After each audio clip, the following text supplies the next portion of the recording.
கிறிஸ்து இயேசுவுக்குள் மிகவும் பிரியமான அன்பு சகோதர சகோதரிகளே, உங்கள் யாவருக்கும் நம்முடைய சர்வ வல்லமையுள்ள பிதாவாகிய தேவனுடைய உன்னதமான நாமத்திலும் நம்முடைய ஆண்டவரும் அருமை இரட்சகரும் ஆகிய இயேசு கிறிஸ்துவின் ஈடு இணையற்ற நாமத்திலும் கிருபையும் சமாதானமும் உண்டாவதாக என்கிறதான அன்பின் வாழ்த்துக்களோடு தேவன் விசேஷமாய் இந்த ஒரு அருமையான சந்தர்ப்பத்தில் மீண்டுமாய் தேவனுடைய மேலான வார்த்தைகளை உங்கள் மத்தியில் பகிர்ந்து கொள்ளக்கூடிய இந்த ஒரு நல்ல வாய்ப்பிற்காக சர்வ வல்ல பிதாவுக்கு என்னுடைய தனிப்பட்ட நன்றிகளை நான் ஏறெடுத்து கொண்டு நாம் சார்ந்திருக்கிறதான ஆற்காடு வேலூர் பகுதியில் இருக்கிற பரிசுத்தவான்களுடைய அன்பையும் வாழ்த்துதலையும் கூட உங்கள் மத்தியில் நாம் தெரிவித்துக் கொள்கிறோம். சகோதர சகோதரிகளே, சகோதரர் அறிவித்த வண்ணமாக இன்னைக்கு நாம் பார்க்க இருக்கிற பாடம் உபத்திரவ காலத்தில் நமது பலன். ஆதார வசனம் வாசிக்க கேட்கலாம். ஏசாயா 21 அதிகாரம் 11 மற்றும் 12.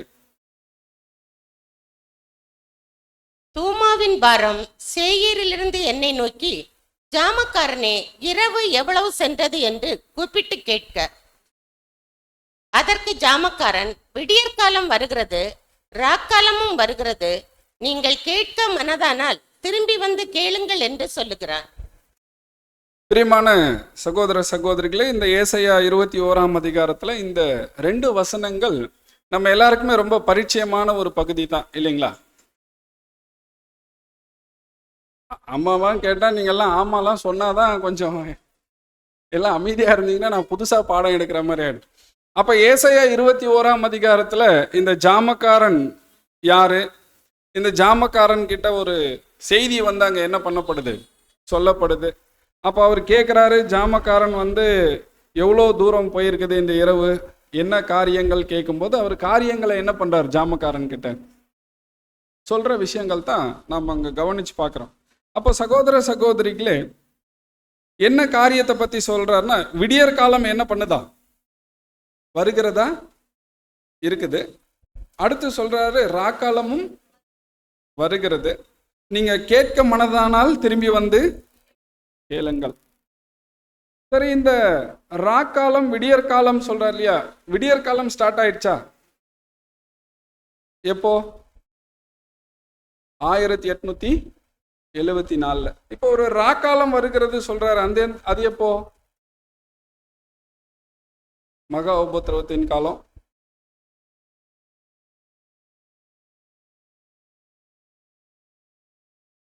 இன்னும் ராக்காலம் வரல பிரதர், அதனால நாங்க எல்லாம் அதை பத்தி பெருசா திங்க் பண்ணலன்றீங்களா? விடியற காலம்னா நம்ம எல்லாரும் சொல்லிட்டோம், 1874 கர்த்தருடைய 2ஆம் வருகை அப்படி சொல்லிட்டு. அப்ப ராக்காலம் எப்போ, எந்த வருஷம் வருது தெரியுமா? ஏதாவது வருஷங்கள் தெரியலையா? சரி, அருமையான சகோதர சகோதரிகளே, இந்த ராக்காலம் குறிச்சு தீர்க்க தரிசனத்துல அங்க என்ன பண்ணப்பட்டிருக்குதுன்னா சொல்லப்பட்டிருக்குது. இது ஓமையில பார்ப்போம், 11ஆம் மணி வேலை ஓமையில பார்ப்போம். இன்னும் ஆண்டவராகிய இயேசு கிறிஸ்து யோவான் 9ஆம் அதிகாரத்துல சொல்லும்போது அவர் ஒரு வார்த்தைகள் சொல்லுவாரு. வாசிங்க, யோவான் 9ஆம் அதிகாரம் 4வது வசனம். பகற்காலம் இருக்கும் மட்டும் நான் என்னை அனுப்பினருடைய கிரியைகளை செய்ய வேண்டும், ஒருவனும் கிரியை செய்யக்கூடாத ராக்காலம் வருகிறது. அப்போ ஒரு பெரிய உபத்திரவ காலம் என்ன பண்ண போகுது, வருகிறதா இருக்குது. அந்த உபத்திரவ காலம் எந்த வருஷம் என்னங்கிறது நமக்கு என்ன ஆகல, வேதத்துல தெரியாது. ஆனா அந்த சம்பவம் எப்படிங்கிற விஷயம் நமக்கு என்ன ஆகும், நல்லா தெரியும். ஏன்னா அங்க வாங்கிறது கொடுக்கறது சத்தியத்தினுடைய விஷயங்கள் என்ன ஆகாது, இருக்காது. ஒரு பெரிய உபத்திரவ காலம் அங்க என்ன பண்ண போகுதுன்னா வரப்போகுது. அப்போ சகோதர சகோதரிகளே, நம்முடைய ஆண்டவராகிய இயேசு கிறிஸ்துவனுடைய பிரசன்னம் எப்போ ஆரம்பிச்சதோ அதோடு கூட 6000 வருஷத்தினுடைய இரவு என்ன ஆகுது, அதோட முடிவுக்கு வருது. அப்போ ஒரு விடியற் காலம், புதிய காலம் என்ன ஆகுதுன்னா அங்க ஸ்டார்ட் ஆகுது. அப்ப கர்த்தருடைய பிரசன்ன காலத்துல என்ன ஒரு நிகழ்வு நடக்க போகுதுன்னா, ஒரு இக்கட்டான ஒரு உபத்திரவ காலத்தை அது என்ன பண்ண போகுது, அதை தொடர்ந்து வரக்கூடியதா இருக்குது. அதுக்கு பேர் தான் என்ன சொல்றாருன்னா, ஒருவனும் கிரியை செய்யக்கூடாத ரா காலம். இன்னும் சகோதரருடைய கமெண்ட்ரியில போய் பார்த்தீங்கன்னா நிறைய விஷயங்கள் சொல்றாரு. இதுதான் வந்து மகா உபத்திரவ காலத்தினுடைய ஆரம்ப கட்டங்களா இருக்குது, மகா உபத்திரவ காலம். இப்படி அநேக விஷயங்களை வந்து என்ன பண்றாருன்னா அங்க சொல்றாரு. அப்போ ஒருவனும் கிரியை செய்யக்கூடாத அந்த ராக்காலம் அங்க வருகிறதா இருக்குது அப்படி சொல்லும்போது, இந்த உபத்திரவ காலத்தை பத்தி நம்ம யோசிச்சோம்னா 2 வகையில அதை பத்தி சிந்திக்கலாம் அப்படி சொல்றாரு. எப்படி அப்படி சொல்லி பார்த்தீங்கன்னா, இந்த உபத்திரவ காலத்தினுடைய கிளைமேக்ஸ் ஒன்று இருக்குது, உபத்திரவ காலத்தினுடைய முடிவு ஒன்று இருக்குது, கிளைமேக்ஸ் ஒன்று இருக்குது. இந்த உபத்திரவ காலத்தினுடைய ப்ராசஸ் ஒன்று இருக்குது. நான் சொல்ல வர்றது புரிஞ்சிச்சா? இந்த உபத்திரவ காலத்துல, இந்த உபத்திரவ காலம் சொல்லும்போது அதுக்கு ஒரு ப்ராசஸ் இருக்குது, ஸ்டெப் பை ஸ்டெப்பா அது என்ன ஆயிட்டு இருக்கும் போகும். ஆனா அந்த உபத்திரவ காலத்தினுடைய முடிவை பத்தி என்ன பண்ணுது, நிறைய வசனங்கள் சொல்லக்கூடியதா இருக்குது. அப்போ உபத்திரவ காலத்தை பத்தி நம்ம யோசிச்சோம்னா 2 விஷயங்களை நாம என்ன பண்ணலாம், சிந்திக்கலாம். ஒன்று உபத்திரவ காலத்தினுடைய முடிவு, இன்னொன்று உபத்திரவ காலத்தினுடைய ப்ராசஸ். இப்போ இது எங்கிருந்து ஸ்டார்ட் ஆகுது அப்படின்னு சொல்லி பார்த்தீங்கன்னா, ஆண்டவராகி இயேசு கிறிஸ்துவனுடைய 2ஆம் வருகையில இருந்து அது என்ன ஆகுதுன்னா ஆரம்பமாகுது. அது இன்னும் எங்க போகும் அப்படின்னு சொல்லி பார்க்கும்போது அது ஒரு உச்சக்கட்டத்தை நோக்கி என்ன ஆகும், அது கடந்து போகக்கூடியதா அங்க இருக்குது. இதுதான் நம்ம எங்க பார்ப்போம் அப்படின்னு சொல்லி பார்த்தீங்கன்னா, நம்ம 5ஆம் உலக பேரரசு பாடம் நம்ம கவனிப்போம் இல்லையா? 5ஆம் உலக பேரரசு பாடத்துல இந்த 4 உலக ராஜ்யங்களும் இப்ப என்ன ஆகும் அப்படின்னு சொல்லி பார்க்கும்போது, அந்த கையினால பெயர்க்கப்படாத ஒரு கல் உருண்டு வந்து என்ன பண்ணும், அந்த சிலை மீது மோதினதுக்கு அப்புறம் இப்ப அந்த ஒழுங்குகள் எல்லாம் என்ன பண்ணப்படணும், சிதைக்கப்படக்கூடிய விஷயங்கள் அங்க என்ன ஆகும்னா கடந்து போகக்கூடியதா அங்க இருக்குது. ஸோ இந்த ஒரு உபத்திரவ காலம் கர்த்தருடைய பிரசன்னத்திலிருந்து ஆரம்பமாயிட்டு இந்த உலகத்தினுடைய அமைப்புகள் மேல அது வந்து ஆதிக்கம் செலுத்தி கொண்டு அங்க வருது அப்படி சொல்லும்போது, இப்ப நம்முடைய பரலோக பிதா நம்ம ஒவ்வொருத்தரையும் என்ன செய்து கொண்டு இருக்கிறார் அப்படி சொல்லும்போது அவர் சொல்றாரு, நம்ம ஒவ்வொருத்தரையும் நம்ம சந்திக்கக்கூடிய ஒவ்வொரு அனுபவங்கள் இருக்குது இல்லையா, நம்முடைய வாழ்க்கையில அனுதினமும் நம்ம கடந்து போகக்கூடிய அனுபவங்கள் இருக்குது இல்லையா, இந்த அனுபவங்கள்ல நம்மளை என்ன பண்ணிட்டு இருக்கிறாருன்னா தேவன் தயார் பண்ணிட்டு இருக்கிறாரு. எதுக்காக அப்படி சொல்லி பார்த்தோன்னா, எதிர்காலத்துல வரப்போகிற அந்த சோதனைகளை எதிர்கொள்றதுக்கு. அருமையான சகோதர சகோதரிகளே, இந்த ஒரு உபத்திரவ காலம் ஒரு உச்சத்தை நோக்கி என்ன பண்ண போகுது, கடந்து போக போகுது. அந்த உச்சத்தை போக போடிய அந்த உபத்திரவ காலத்துல நாம பாதுகாக்கப்படணும் அப்படின்னு சொல்லும்போது, நம்முடைய வாழ்க்கையில அனுதின அனுபவங்கள்ல தேவன் நம்ம என்ன பண்ணிட்டு இருக்கிறாருன்னா தயார் பண்ணிட்டு இருக்கிறாரு. எதிர்காலத்துல வரக்கூடிய அந்த சோதனைகளுக்காக நம்மளை என்ன பண்ணிட்டு இருக்கிறாரு, இன்னைக்கு தேவன் தயார் செய்து கொண்டு இருக்கிறார். அப்ப அந்த எதிர்காலத்துல வரக்கூடிய அந்த அனுபவம் எப்படிப்பட்டதா இருக்கும் அப்படிங்கிறத ஒரு 4 சம்பவங்கள் வேதத்திலிருந்து எடுத்து நம்ம என்ன பண்ண போறோம், பார்க்க போறோம். ரொம்ப பரிச்சயமான சம்பவங்கள். ஒன்று யார் அப்படி சொல்லி பார்த்தீங்கன்னா எலியா அவருடைய நிகழ்வு. 2வது வந்து பார்க்கும்போது என்னன்னா அந்த சாத்ராக் மேஷாக் ஆபேத்நேகோ அவர்களுடைய அனுபவம். அடுத்ததாக பார்க்கும்போது யோவான் ஸ்நானகனுடைய அனுபவத்திலிருந்து. அடுத்தது வந்து நம்முடைய ஆண்டவராகி இயேசு கிறிஸ்து அந்த கலிலேயா கடல்ல போகும்போது ஏற்பட்ட சீற்றத்தின் சம்பவத்துல. இந்த 4 சம்பவங்கள்ல இருந்து இந்த உபத்திரவ காலத்துல எப்படிப்பட்ட அனுபவம் அங்க கடந்து போகுதுன்றதை தான் நம்ம என்ன பண்ண போறோம், பார்க்க போறோம். ஆனா நம்ம பாடத்தினுடைய தலைப்பு என்ன, உபத்திரவ காலத்தில் நமது பலன். சரி, இந்த மாதிரி உபத்திரவ காலத்துல எது பலனா இருக்குது? தேவனுடைய வாக்கு தத்துவம், அவருடைய வழிநடத்துதல், ஜெபம், வேற வேத வசனம், சத்திய வெளிச்சம். இப்ப நீங்க சொன்ன எல்லாமே என்ன பண்ணுது, இருக்குது. எல்லாம் இருந்தோம் ஒரு பிரச்சனை வரும்போது நம்மளால என்ன பண்ண முடியலங்க. நீங்க சொன்னோம் இல்லையா, வாக்கு தத்துவம், தேவனுடைய வார்த்தை, வழி நடத்துதல், ஜெபம், இதெல்லாம் நம்ம என்ன பண்றோம், செய்யறோம். இருந்தாலும் நம்மளால என்ன பண்ண முடியல, பிரச்சனை வரும்போது நிக்க முடியல. ஏன்? அப்போ நம்ம பலன் எங்க போச்சு? பலன் இல்லையா? பலன் இருக்கா? அப்போ உபத்திரவ காலத்துல நம்முடைய பலன் எது அப்படின்னு சொல்லி பார்த்தோன்னா, அருமையான சகோதர சகோதரிகளே, நீங்க சொன்ன எல்லாத்துக்கும் சேர்த்து ரொம்ப முக்கியமான ஒரு காரியம் எது சொல்றேன்னா, நம்முடைய விசுவாசம். நம்முடைய விசுவாசம்.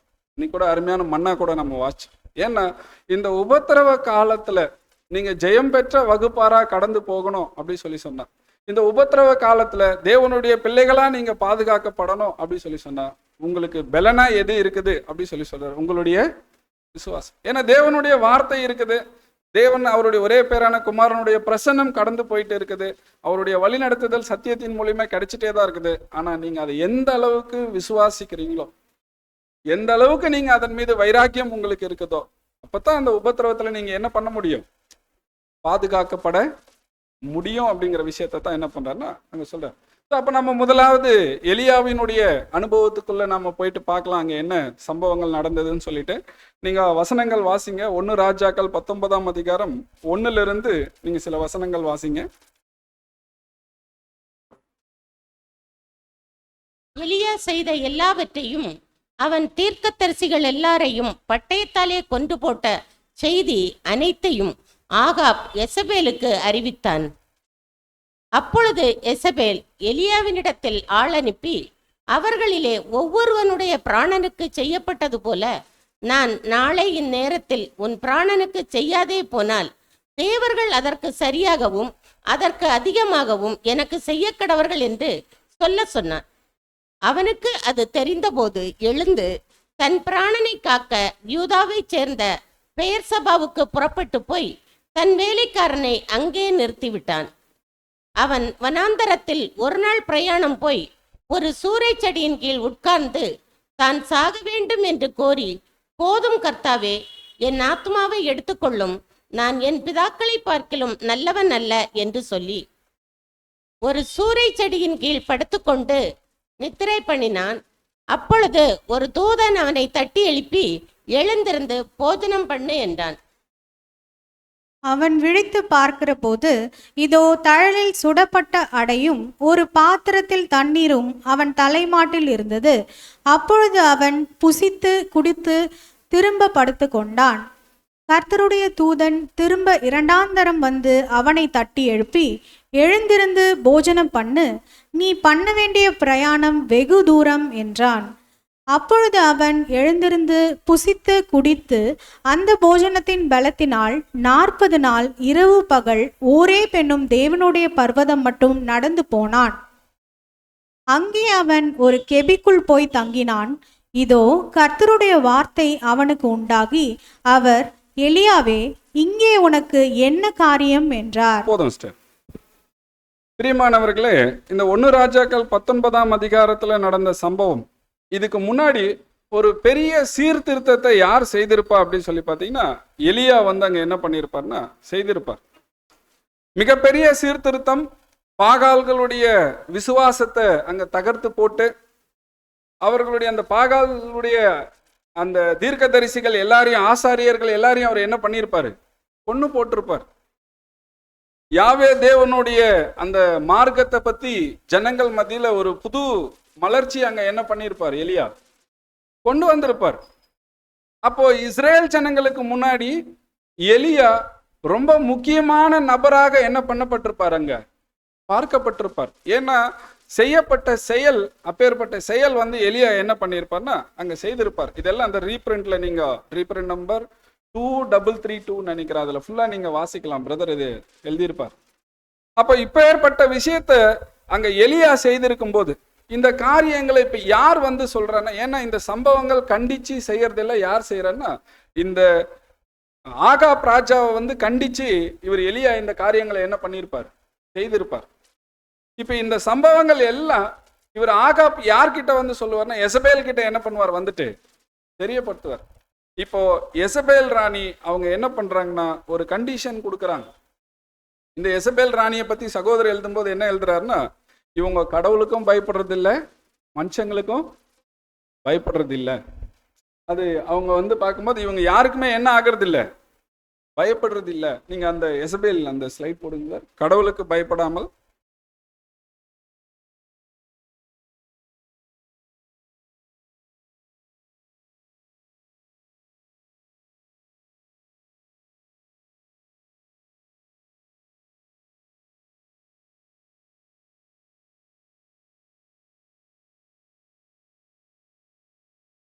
உங்க வசனத்துக்கு அப்புறம் ஒரு 2வது ஸ்லைடு வரும்.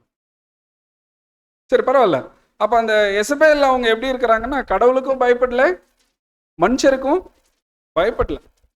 இப்ப இவங்களுக்கு என்ன ஒரு கோபம்னா, தான் சார்ந்திருக்கக்கூடிய மதத்தினுடைய ஆசாரியர்கள் எல்லாம் என்ன பண்ணப்பட்டாச்சு, கொல்லப்பட்டாங்கன்ற செய்தியை இவங்க கேட்ட போது, இப்போ இஸ்ரேல் ஜனங்கள் எல்லாரையும் வந்து புறக்கணிச்சுட்டு இப்போ இவங்க என்ன பண்றாங்க அப்படின்னு சொல்லி பார்த்தீங்கன்னா, 24 hours டைம் தராங்க, 24 மணி நேரம் டைம் தராங்க. எதுக்கு? எலியா கொல்லப்படணும், எலியா சாகடிக்கப்படணுங்கிற விஷயத்துக்காக 24 மணி நேரம் டைம் கொடுக்குறாங்க. சகோதரர் எழுதுறாரு, ஒருவேளை இவங்க சாகடிக்கணும்னு நினைச்சிருந்தா டைம் எல்லாம் என்ன பண்ணிருக்க மாட்டாங்க, கொடுத்துருக்க மாட்டாங்க. அப்ப என்ன நோக்கம்? 24 மணி நேரத்துக்குள்ள இவரை நான் சாகடிச்சிடணும், இவர் இருக்கக்கூடாது அப்படின்னு சொல்லி செய்தி அனுப்புறாங்கல்ல எலியாக்கு, நியூஸ் அனுப்புறாங்கல்ல. ஏன் நியூஸ் அனுப்புறதுக்கு ஆள் அனுப்பி பிடிச்சி காலி பண்ணியிருக்கலாம்ல? என்ன நீங்க எல்லாம் அமைதியா? ஆள் அனுப்பியிருக்கலாமா இல்லையா? செய்தி அனுப்புனவங்க கூடவே சேர்த்து 2 பேர் அனுப்பியிருந்தா எலியாவை என்ன பண்ணிட்டு இருக்கலாம், தூக்கிட்டு வந்திருக்கலாமே. அப்போ என்ன இது அப்படின்னு சொல்லி பார்க்கும்போது நோக்கம் என்னன்னா, அடுத்த ஸ்லைட் போகும்போது அதை வாசிங்க. எலியாவும் 24 மணி நேரத்திற்குள் மரிக்க நேரிடும் என்று எலியாவுக்கு செய்தி அனுப்பினாள். இது எலியாவை ராஜ்யத்திலிருந்து வெளியேற்றும் நோக்கம் கொண்ட ஒரு அச்சுறுத்தலாக மட்டுமே இருந்திருக்கலாம். அப்ப பாருங்க, நோக்கம் என்னன்னா, எலியாவை அந்த ராஜ்யத்திலிருந்து வெளியே அனுப்பணுங்கிறது தான் நோக்கம்.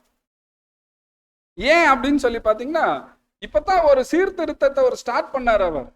ஜனங்களை எல்லாரும் யெகோவா தேவன் பக்கமா என்ன பண்ணார், அவரு திருப்பினார் இல்லையா?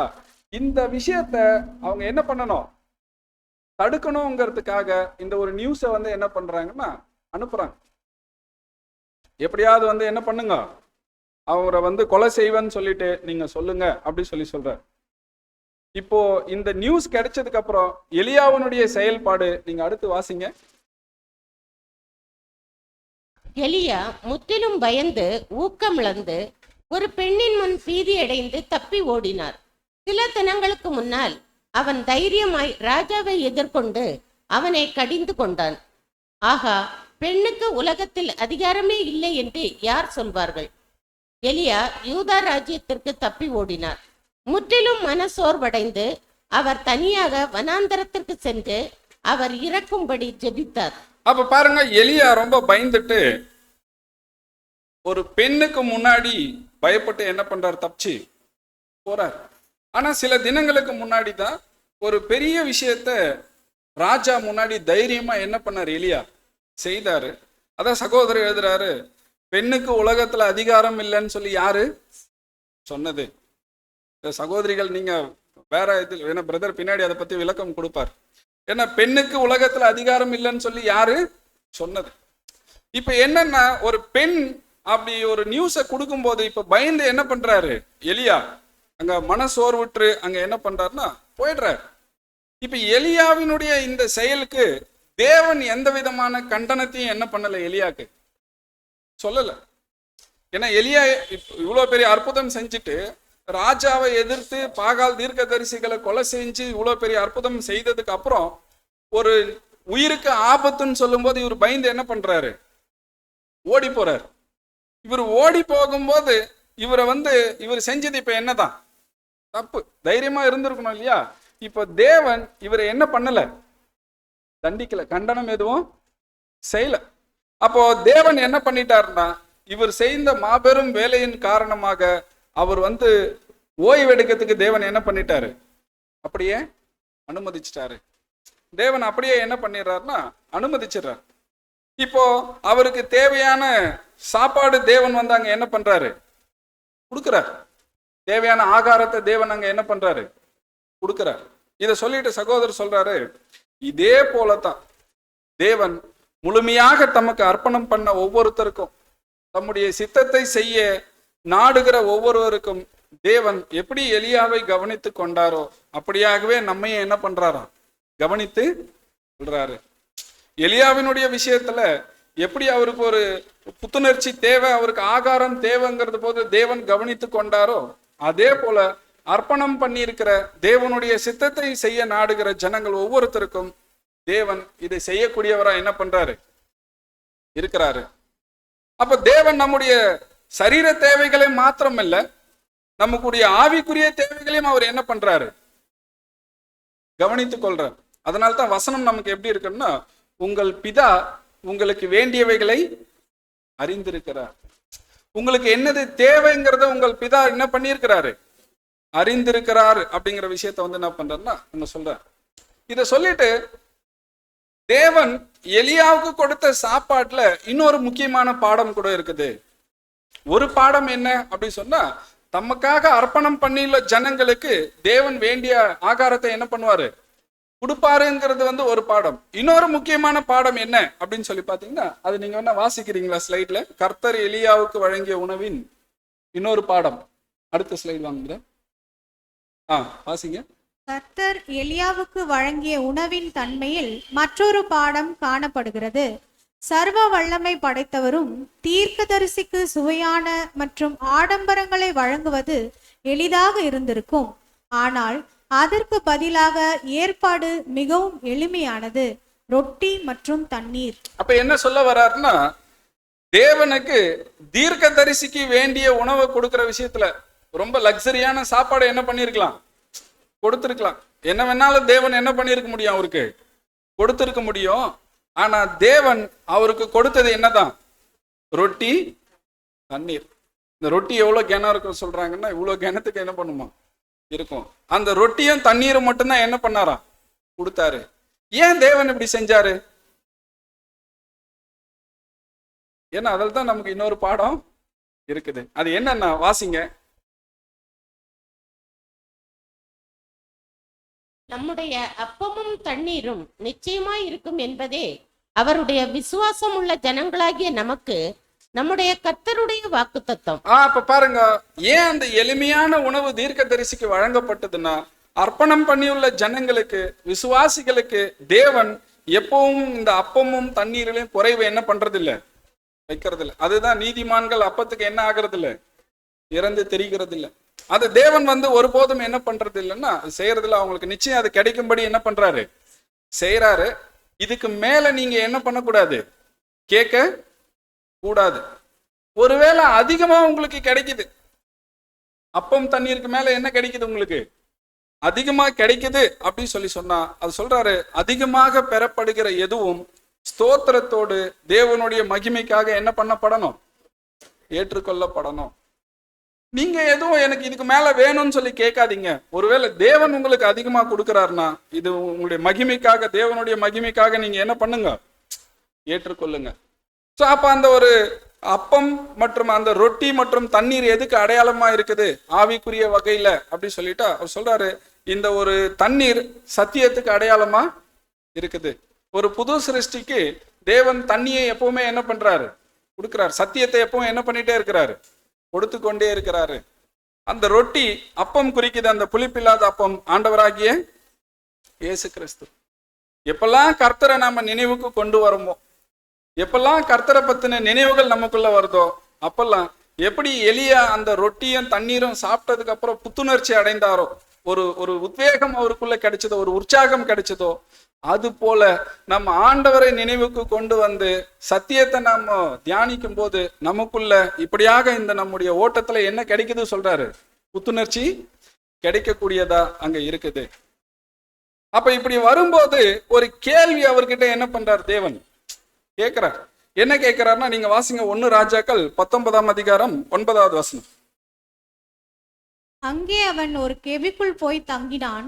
இதோ கர்த்தருடைய வார்த்தை அவனுக்கு உண்டாகி, அவர், எலியாவே, இங்கே உனக்கு என்ன காரியம் என்றார். இப்பதான் ஒரு முக்கியமான பகுதிக்குள்ள நம்ம வரோம். எலியா பெரிய அற்புதம் செஞ்சாரு. ஒரு உயிருக்கு ஆபத்து வரும்போது ஓடி போயிடுறாரு. சோர்வுல இருக்கும்போது தேவன் ஆகாரத்தை கொடுத்து என்ன பண்றாரு, அவரை பலப்படுத்துறாரு.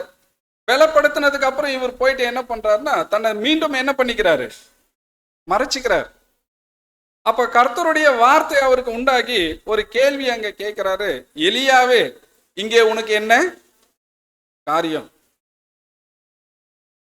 ஒருவேளை உங்களை என்ன கர்த்தர் கேட்டார்னா, உங்களுக்கு இங்க என்ன காரியம்னு கேட்டா என்ன சொல்லுவீங்க? என்ன எல்லாம் சகோதரிகள் சொல்லுவாங்க, பிரதர் அவர் காலையில சர்ச்சுக்கு போனோம்னுவார் பிரதர், அதனால கூட வந்துட்டோம். இல்லைங்க பிரதர், அவங்க போறாங்க அதனால நாங்க வந்துட்டோம். அப்படியே தான் காரணம் இருக்கா? ஏன்னா சகோதரர் அருமையான சில கேள்விகளை சகோதரர் வந்து அந்த பாடத்துல எழுப்புறாரு. நீங்க வாசிங்க, ஒவ்வொரு கேள்விகளை நிதானமா வாசிக்கலாம். அடுத்த ஸ்லைட் வாசிங்க. கர்த்தரால் பிரதிஷ்டை செய்யப்பட்ட மக்கள் ஒவ்வொருவருக்கும் பொருத்தமாக பொருந்தலாம். ஒவ்வொருவரும் தங்களை தாங்களே கேள்வி கேட்டுக் கொள்வார். இந்த கேள்வியை நீங்க மத்தவங்களை என்ன பண்ணாதீங்க, உங்களை நீங்களே கேட்டுக்கோங்க. ஏன்னா எலியாவை பார்த்து தேவன் கேட்டாரு, எலியாவே உனக்கு இங்க என்ன காரியம்னு கேட்டார் இல்லையா? இப்போ ஒருவேளை தேவன் உங்களை கேட்கறதா இருந்ததுன்னா அந்த கேள்வி நீங்களே உங்களுக்கு கேட்டு பாருங்க. சொல்றாரு, நீங்க இங்க என்ன செய்றீங்க? இங்க என்ன செய்றீங்க? நீங்க ஒரு அர்ப்பணம் பண்ண ஜனங்களா, புது சிருஷ்டியா, கர்த்தரை பின்பற்றுகிறவர்களா வந்திருக்கிறோம்னு சொல்றோம் இல்லையா? அப்ப நம்மளை பார்த்து நீங்க என்ன செய்றீங்க அப்படின்னு கேட்டா நம்ம பதில் என்ன? நீங்க மற்றவங்களை கேட்டு பதில் வாங்குறது இல்ல, இது நீங்க உங்களை நீங்களே என்ன பண்ண பாருங்க, கேட்டு பாருங்க, நீங்க இங்க என்ன செய்றீங்க. அடுத்து, கர்த்தருக்காகவும் அவருடைய காரணத்திற்காகவும் நாம் என்ன செய்கிறோம்? அப்ப பாருங்க, நீங்க கர்த்தருக்காக அவருடைய நோக்கங்களுக்காக இன்னைக்கு நீங்க என்ன செஞ்சுட்டு இருக்கிறீங்க? ஏன்னா எலியா ஒரு முன்னாடி நான் இப்படி இருந்தேங்க பிரதர், முன்னாடி அப்படி செஞ்சோம், நாம பாகால் தீர்க்க தரிசிகள் எல்லாம் கொண்டு போட்டோம், பெரிய அற்புதத்தை தேவன் நம்ம மூலியமா செஞ்சாரு, எல்லாம் ஓகே. இப்போ என்ன செய்றீங்க? நீங்க இன்னைக்கு என்ன செய்துட்டு இருக்கிறீங்க? கர்த்தருக்காக அவருடைய நோக்கங்களுக்காக நீங்க என்ன செஞ்சிட்டு இருக்கிறீங்க? அடுத்து கேட்கிறாரு, ஒருவேளை என்ன செய்யறதுக்கு நீங்க ட்ரை பண்றீங்க, என்ன செய்யறதுக்கு முயற்சி பண்றீங்க? ஒருவேளை எலியாவை போல கர்த்தருடைய சத்துருக்கள் மூலியமா வரக்கூடிய அச்சுறுத்தல்கள் நமக்கு இருக்குது இல்லையா? இன்னைக்கு உலகத்துல, அப்புறமா வந்து நம்ம இருக்கக்கூடிய வேலை செய்யக்கூடிய இடத்துல, மற்ற எல்லா இடத்துல இருந்து வரக்கூடிய அச்சுறுத்தல்ல இருந்து தப்பிச்சு ஓடி போகணும்னு சொல்லி உங்களுக்கு தோணுதா? தப்பித்து ஓடுகிறோமா இல்லையா? தப்பித்து ஓடுகிறோமா? ஒருவேளை கர்த்தருக்காக ஏறெடுக்கப்படுகிற ஊழியங்கள்ல உங்களுக்கு சோர்வு உண்டாகுதா? கர்த்தருக்காக, ஏன்னா எலியா என்ன ஆயிட்டாரு, சோர்ந்து போயிட்டார். உங்களுக்கு சோர்வு உண்டாகுதா? ஏன்னா உங்களுடைய உடன்படிக்கையின் ஜீவியம் ஆவிக்குரிய வகையில தொடங்குச்சு. ஆவிக்குரிய ஜீவனை பெற்றுக்கொள்றதுக்காக தொடங்கின இந்த ஒரு ஜீவியத்துல தேவனுடைய வார்த்தைக்கு மாறாக பூமிக்குரிய ஆசீர்வாதங்களையும் பூமிக்குரிய வெற்றிகளையும் பெற்றுக்கொள்ளணும்னு சொல்லி நீங்க எதிர்பார்க்கிறீங்களா? எதிர்பார்க்கிறீங்களா? சொல்றாரு, நல்ல போராட்டத்தை போராடுனீங்க இல்லையா கொஞ்ச காலம், அதுல இருந்த அந்த தைரியத்தை நீங்க இப்ப ஏதாவது விட்டுட்டு இருக்கிறீங்களா? உங்களுக்கு அந்த தைரியம் இல்லாம போயிடுச்சா? ஏன்னா உடன்படிக்கையின் ஜீவியத்துல வரும்போது ஒரு தைரியம் இருந்துச்சு இல்லையா? கர்த்தருக்காக எல்லாத்தையும் செய்யணுங்கிற தைரியம் இருந்துச்சு இல்லையா? அந்த தைரியத்தை இப்ப நீங்க ஏதாவது விட்டுட்டீங்களா அப்படி சொல்லி நீங்களே உங்களை கேட்டுக்கோங்க. ஏன்னா நான் எந்த அளவுக்கு கர்த்தருக்காக வைராக்கியம் உள்ளவனா, விசுவாசம் உள்ளவனா இருக்கிறேன்? இந்த ஒவ்வொரு கேள்விகளையும் நம்மை நாமே கேட்கும் போது நமக்கு என்னதான் வருது? கொஞ்சம் பயமும் கலக்கமும் தான் என்ன ஆகுதுன்னா அங்க உண்டாகுது. இப்ப பாருங்க சகோதர சகோதரிகளே, சொல்றாரு, ஒருவேளை கர்த்தருக்காகவும் அவருடைய சத்தியத்திற்காகவும் அவருடைய பரிசுத்தவான்களா இருக்கிற ஜனங்களுக்காகவும் ஒரு காலத்துல தைரியமா இருந்த நீங்க ஒருவேளை ஒரு பெண்ணினாலோ ஒரு ஆணினாலோ அல்லது வேறு எந்த சிருஷ்டியினாலோ பயமுறுத்தப்படும் போது ஓடிவிடக்கூடிய அபாயத்துல நீங்க இருக்கிறீங்களா? ஓடிவிடக்கூடிய அபாயத்துல நீங்க இருக்கிறீங்களா? நீங்க ஒருவேளை நினைக்கிறீங்களா தேவனுடைய அந்த பலத்த கரம் நம்மளை விடுவிக்க முடியாத அளவுக்கு கொஞ்சம் குறைஞ்சு போயிருக்குதுன்னு நீங்க நினைக்கிறீங்களா? அப்படி இல்லையே. அப்போ என்னத்தான் விஷயங்கள் சொல்றாருன்னா, நீங்க எப்படி வந்தாங்க எலியாவுக்கு தேவன் தேவையான உணவையும் தேவையான தண்ணீரையும் ஏற்பாடுகளையும் ஏற்ற நேரத்துல அவருக்கு கொடுத்து உதவி செய்தாரோ, அதே போல தேவன் நமக்கும் செய்வார் அப்படிங்கிற விஷயத்துல உங்களுக்கு எதனா சந்தேகம் இருக்குதா? தேவன் செய்யற விஷயத்துல உங்களுக்கு எதனா சந்தேகம் இருக்குதா அப்படி சொல்லி என்ன பண்றாருன்னா அங்க கேட்கிறாரு. இப்போ இப்படியா ஒவ்வொரு கேள்விகளாக நம்மை நாமே என்ன பண்ணிக்க சொல்றாருன்னா கேட்க சொல்றாரு. ஏன்னா தேவன் எலியாவை பார்த்து கேட்டாரு, இங்க உனக்கு என்ன காரியம்? ஏன்னா நீங்க செய்ய வேண்டிய வேலை என்ன பண்ணுது இருக்குது, ஆனா நீங்க இங்க வந்து என்ன பண்ணிட்டு இருக்கிறீங்க? உங்களை மறைச்சிட்டு இருக்கிறீங்க, பயந்து போயிருக்கிறீங்க, சில உலகத்தினுடைய நன்மைகளை எதிர்பார்த்துட்டு இருக்கிறீங்க. அப்ப சொல்றாரு, இது எல்லாம் வந்து நீங்க எப்படி இருக்கிறீங்க? ஒருவேளை தேவனுடைய வேலைகள் தேவன் நமக்காக செய்வாருங்கிற விஷயத்துல உங்களுக்கு சந்தேகம் இருக்குதான்ற விஷயத்த என்ன பண்றாரு கேட்கிறார். கேட்டுட்டு தான் இப்போ சகோதரர் பதில் எழுதுறாரு. அதுக்கு வாசிங்க அடுத்த ஸ்லைடு. நமக்கு விரோதமா இருக்கிற எல்லாரை பார்க்கிலும் நம்முடைய பங்கில் இருக்கிறவர் பெரியவர். நம்மால் இயன்றதை விட அதிகமாக சோதிக்கப்படுவதற்கு அவர் நம்மை அனுமதிக்க மாட்டார். ஆனால் சோதனையுடன் தப்பிக்க ஒரு வழியையும் வழங்குவார். அவருடைய கிருபை நமக்கு போதுமானது. ஆம் பிரியமானவர்களே, ஒரு பெரிய உபத்திரவ காலத்தை நாம எதிர்நோக்கி இருக்கிறோம். எலியாவுக்கு ஏற்பட்ட அனுபவம், ஒரு அச்சுறுத்தல், ஒரு ஸ்திரீயினால வரக்கூடிய அந்த ஒரு அச்சுறுத்தல்ல அவர் பயந்து என்ன பண்றாரு? ஓடி போறார். இது போன்ற அச்சுறுத்தல்கள் நம்மை நோக்கி வரும்போது சொல்றாரு, நீங்க உங்களுக்கு விரோதமாய் இருக்கிற எல்லாரை பார்க்கலும், எல்லாருன்னா யாரை வேணா நீங்க வச்சுக்கலாம், அதுல எல்லாரை பார்க்கலும் நம்ம பட்சத்துல இருக்கிறவர் எப்படி இருக்கிறாரு? பெரியவரா இருக்கிறாரு. அப்போ நமக்கு நம்முடைய திராணிக்கு மேல அவர் என்ன பண்றது இல்லை, நம்மள சோதிக்கிறது இல்ல. அப்போ அவருடைய கிருபை நமக்கு எப்படி இருக்குது? போதுமானதா அங்க இருக்கிறதுனால நீங்க எப்படி இருங்க அப்படின்னு சொல்லி சொல்றாருன்னா அடுத்த ஸ்லைட்ல வாசிங்க. மேலும் அவருடைய இரக்கங்களுக்கும் நமக்கு கொடுக்கும் பன்மடங்கு தயவுகளுக்கும் ஏற்றவாறு நாம் அவரில் விசுவாசம் வைக்க வேண்டும் என்று அவர் கோருகிறார். ஏனெனில் விசுவாசம் இல்லாமல் தேவனை பிரியப்படுத்துவது கூடாத காரியம். அருமையானவர்களே, தேவன் எவ்வளோ இரக்கம் உங்களுக்கு கொடுத்திருக்கிறாரோ, எவ்வளோ நன்மைகள் உங்களுக்கு செஞ்சிருக்கிறாரோ, எவ்வளோ தயவு உங்களுக்கு காண்பிச்சிருக்கிறாரோ, அந்த அளவுக்கு அவர் மீது உங்களுக்கு விசுவாசம் இருக்கணும்னு சொல்லி தேவன் என்ன பண்றாரு? எதிர்பார்க்கிறாரு. அந்த விசுவாசம் அவர் மேல நாம வைக்கணும். அப்படி வைச்சாதான் தேவனை நம்மளால என்ன பண்ண முடியும்? பிரியப்படுத்த முடியும். அதான் எபிரேயர்ல சொல்றாரு இல்லையா, விசுவாசம் இல்லாமல் தேவனை பிரியப்படுத்துறது கூடாத காரியம். அருமையான சகோதர சகோதரிகளே, வரப்போகிறதான எதிர்நோக்கி இருக்கிறதான அந்த உபத்திரவ காலத்துல, கர்த்தருடைய இரண்டாம் வருகையின் காலத்தினுடைய பகுதியில வாழ்ந்து கொண்டிருக்கிற நீங்களும் நாங்களும் இந்த எலியா வகுப்பாராக இந்த உலகத்திலிருந்து மற்றவர்களிடமிருந்து வரக்கூடிய அச்சுறுத்தல்களிலிருந்து நம்ம பாதுகாக்கப்படணும் இந்த உபத்திரவ காலத்துல அப்படின்னு சொல்லி பார்க்கும்போது, தேவனிடத்திலிருந்து நாம பெற்றுக்கொண்ட கிருபைகள் இரக்கங்களுக்கு ஏற்றவாறு அவர் மீது நமக்கு என்ன இருக்கணும்? விசுவாசம் இருக்கணும். ஏன்னா விசுவாசம் இருந்தா தான் தேவனை நம்மளால என்ன பண்ண முடியும்? பிரியப்படுத்த முடியும். ஏன்னா அதுக்கப்புறமா எலியா போயிட்டு அநேக காரியங்கள் என்ன பண்ணியிருப்பாரு?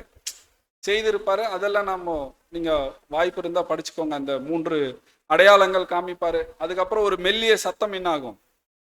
உண்டாகும். இதெல்லாம் தொடர்ந்து வசனங்கள் அங்க பேசுவார். அப்ப அருமையானவர்களே, எலியாவினுடைய சம்பவத்திலிருந்து பார்க்கும்போது இந்த உபத்திரவத்துல காப்பாற்றப்படணும்னு சொல்லும்போது ஒரு புது சிருஷ்டி, அவங்களுக்கு விசுவாசம் ரொம்ப முக்கியம். விசுவாசம் இருந்தாதான் தேவனுக்கு நாம பிரியமா என்ன பண்ண முடியும்? காணப்பட முடியும்.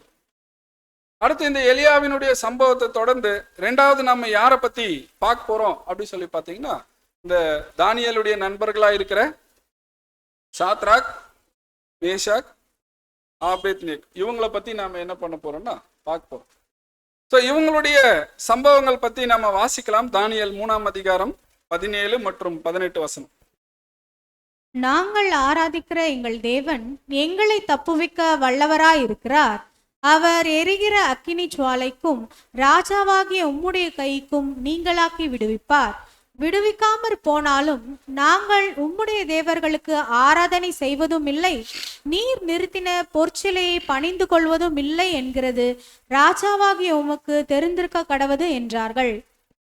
அருமையானவர்களே, இந்த வார்த்தைகளை இவங்க பேசுறதுக்கு முன்னாடி, அதுக்கு முந்தின வசனங்கள்ல வாச்சிங்கன்னா, ஒரு ராஜா ஒரு விஷயத்த கேட்பாரு. என் கரத்திலிருந்து உங்களை விடுவிக்கத்தக்கவன் யார் அப்படிங்கிற கேள்வி அவர் என்ன பண்ணுவாரு? கேட்பார்.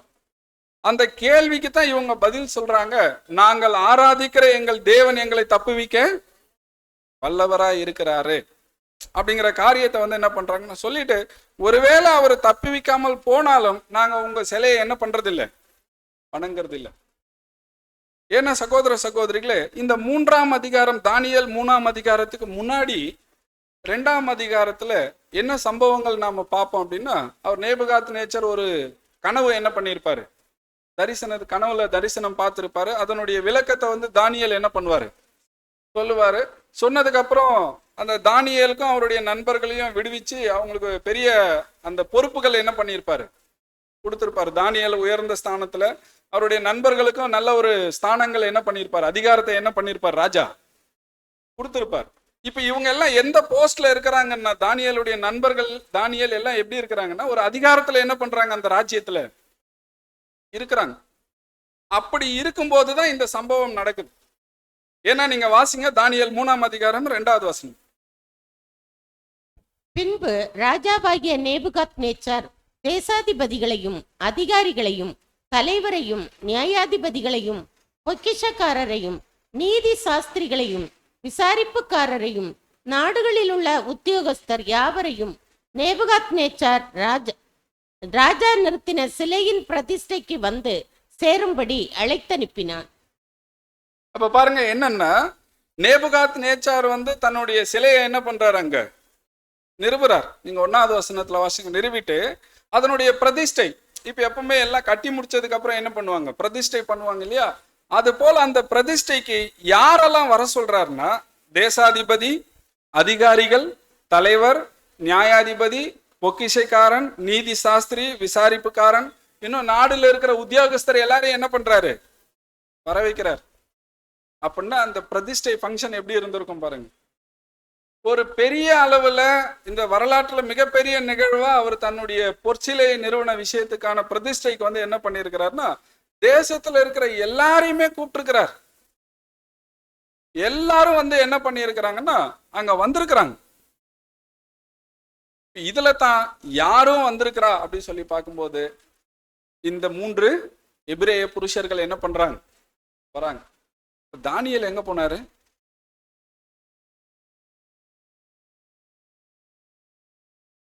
சரி அது நம்ம அப்புறமா ஸ்டடி பண்ணணும். ஏன்னா இப்ப அதுல போனோம்னா நம்ம இது என்ன பண்ணிடுவோம். சரி, நான் சிம்பிளா அது சில கருத்துக்கள் மட்டும் கொடுக்குறாங்க. ஏன்னா தானியேல் அங்க என்ன ஆகல, இல்ல. சிலையை வணங்காதவர்கள் யார் யாரு, அப்புறம் தானியேல், அப்புறம் சாத்ராக், மேஷாக், ஆபேத்நேகோ, அதான் 3 பேர் சொல்லிட்டீங்க. திரும்ப அவரே சொல்லிட்டீங்க. வேற யாரெல்லாம்?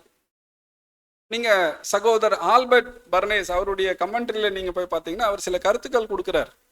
சொல்லும்போது என்ன சொல்றாருன்னா, இந்த சிலையை வணங்காதவர் ஜனங்கள்ல யாரும் வரா சொன்னா யூத ஜனங்களும் வராங்க. ஏன்னா அவங்க எல்லாம் சிறைச்சாலையில என்ன பண்ணிட்டு இருந்தாங்க. இந்த ஃபங்க்ஷனுக்கு வந்தவங்க தான் என்ன பண்ணியிருக்கிறாங்க, சிலையை வணங்கினாங்க அப்படி சொல்லி அவர் ஒரு கருத்தை என்ன பண்றாருன்னா அங்க கொடுக்குறாரு. இன்னும் சொல்லும்போது இங்க தானியேல் என்ன ஆனார் அப்படி சொல்லும்போது, தானியேல் குறித்து சொல்லும்போது என்ன சொல்றாருன்னா, இந்த பிரதிஷ்டைக்கு வந்தவங்க அப்போ வந்து இவர் அக்னி சூளையில போடுறதுக்கு என்ன பண்ணல, பிளான் எல்லாம் நடக்கல. பிரதிஷ்டைக்கான ஃபங்க்ஷன் நடக்குது, எல்லாருமே கூடி வராங்க, பிரதிஷ்டை செய்யப்படுது.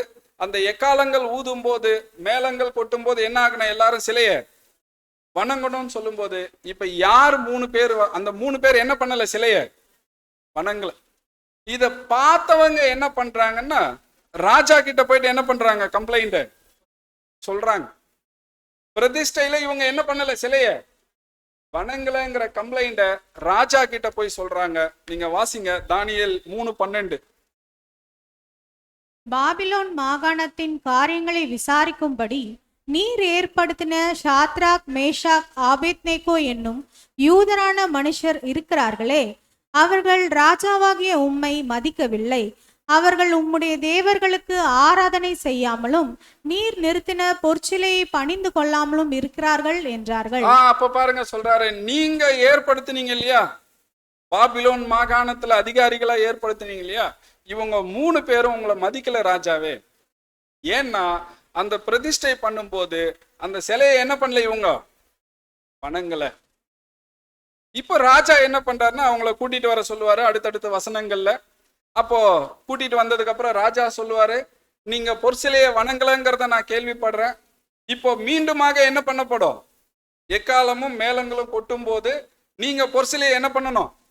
வணங்கணும். ஒருவேளை நீங்க வணங்கலைன்னா உங்களை என்ன பண்ணுவோம்? அந்த அக்னி சூளையில போட்டுருவேங்கிற விஷயத்த அப்பதான் அவர் வந்து என்ன பண்ணுவார்னா சொல்வார். அப்ப இவர்களுடைய வார்த்தைகள் தான் என்னவா இருக்குதுன்னா, ஒருவேளை தேவன், நாங்க ஆராதிக்கிற தேவன் எங்களை என்ன பண்ணுவாரு? விடுவிப்பாரு. விடுவிக்காமல் போனாலும் நாங்க உங்க பொருசிலை என்ன பண்றது இல்லை, வணங்குறது இல்லை.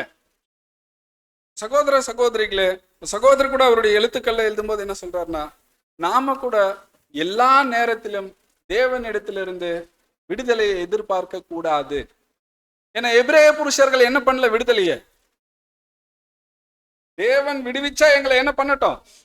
விடுவிக்கட்டும். அப்படி விடுவிக்காம போயிட்டா கூட எங்களுக்கு தேவன் அந்த விடுதலையை தரலனாலும் பரவாயில்ல, ஆனா நீங்க சொன்ன விஷயத்த நாங்க என்ன பண்ண மாட்டோம்? செய்ய மாட்டோம். அதான் சகோதரர் சொல்றாரு, நம்ம எல்லா நேரத்திலயும் அந்த ஒரு டெலிவரன்ஸை நம்ம என்ன பண்ணக்கூடாது? பிரச்சனையிலிருந்து விடுதலையை எதிர்பார்க்க கூடாது. ஏன்னா பிரச்சனையிலிருந்து வெளியே போறதுக்கு ரெண்டு வழி இருக்குது. ஒண்ணு பிரச்சனைய தவிர்க்கிறதுனால, இன்னொன்னு என்ன சொல்றாருன்னா தேவன் கிட்ட இருந்து போதுமான கிருபையை பெற்றுக்கொள்றதின் மூலயமா. எப்படி இந்த 3 எபிரேய புருஷர்கள் போதுமான கிருபையை பெற்றதுனால அந்த அக்னி சூளையின் மத்தியில அவங்க என்ன பண்ணிட்டு இருந்தாங்க? நிக்க முடிஞ்சது இருந்தது இல்லையா? அந்த மாதிரி கிருபையை பெற்றுக்கொள்றதின் மூலயமாக. இது எல்லாம் எப்படி சாத்தியம் அப்படின்னு சொல்லும்போது என்ன சொல்றாருன்னா, அந்த காலத்துல விக்கிரக ஆராதனை ரொம்ப எப்படி இருந்துச்சு? ரொம்ப பிரபலமா பயங்கரமா அங்க இருந்துச்சு. அந்த காலங்கள்ல எந்த அளவுக்கு தைரியம் ஒருத்தருக்கு இருந்துச்சோ அந்த விக்கிரக ஆராதனையை எதிர்க்கிறதுக்கு, அந்த அளவுக்கு தைரியமும் உண்மையும் வீரமும் இந்த காலங்கள்ல இருக்கிற விசுவாசிகளுக்கு தேவை. வாசிருங்க சிஸ்டர் அந்த ஸ்லைடு, ரீப்ரன் 1408ல அடுத்த ஸ்லைடுங்க. இதுக்கு அடுத்து நம்முடைய பரலோக பிதா நம் அனைவரையும் இது இல்லை. இந்த காலங்களில் கடவுளுக்கு விசுவாசமாகவும் உண்மையாகவும் இருக்க கடுமையான விக்கிரக ஆராதனை நாட்களில் தேவைப்பட்டதை போலவே தைரியமும் உண்மையான வீரமும் தேவை. அப்ப பாருங்க, இந்த காலங்கள்ல தேவனுக்கு விசுவாசமா உண்மையா நமக்கு இருக்கணும்னா அந்த காலங்கள்ல அந்த விக்கிரக ஆராதனையை எதிர்த்தவர்கள் கிட்ட இருந்த அந்த தைரியமும் உண்மையும் நமக்கு இன்னைக்கு என்ன வேணும்னு சொல்றாரு? அவசியம். அப்படி இருந்தா தான் இந்த ஒரு உபத்திரவ காலத்துல தேவனுக்கு நாம உண்மை உள்ளவர்களா நாம என்ன பண்ண முடியும்? இருக்க முடியும்.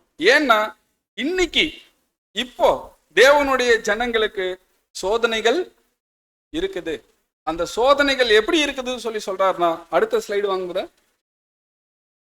இன்று கர்த்தருடைய மக்களுக்கு முன்பாக சோதனைகள் உள்ளன, அவை முற்றிலும் கடுமையானவை. இதெல்லாம் கொஞ்சம் கூகுள் டிரான்ஸ்லேஷன் அப்படிதான் இருக்கும், கொஞ்சம் அட்ஜஸ்ட் பண்ணிங்க. அப்போ தேவனுடைய ஜனங்களுக்கு எல்லாருக்கும் என்ன இருக்குது?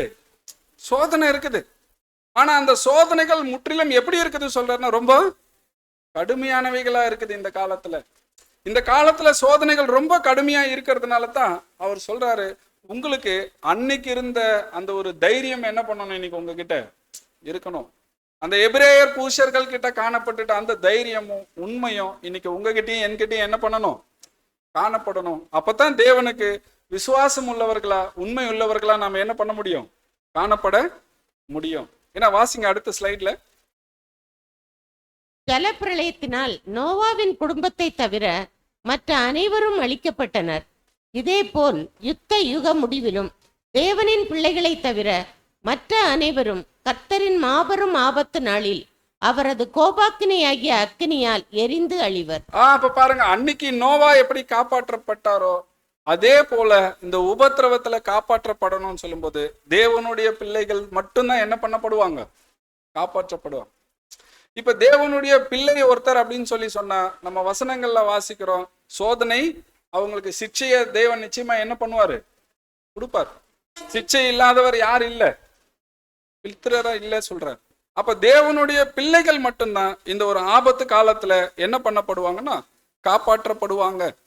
இது தேவனுடைய பிள்ளைகளுக்கு மட்டுமே அங்க என்ன பண்ணப்படுதுன்னா அனுமதிக்கப்படுது.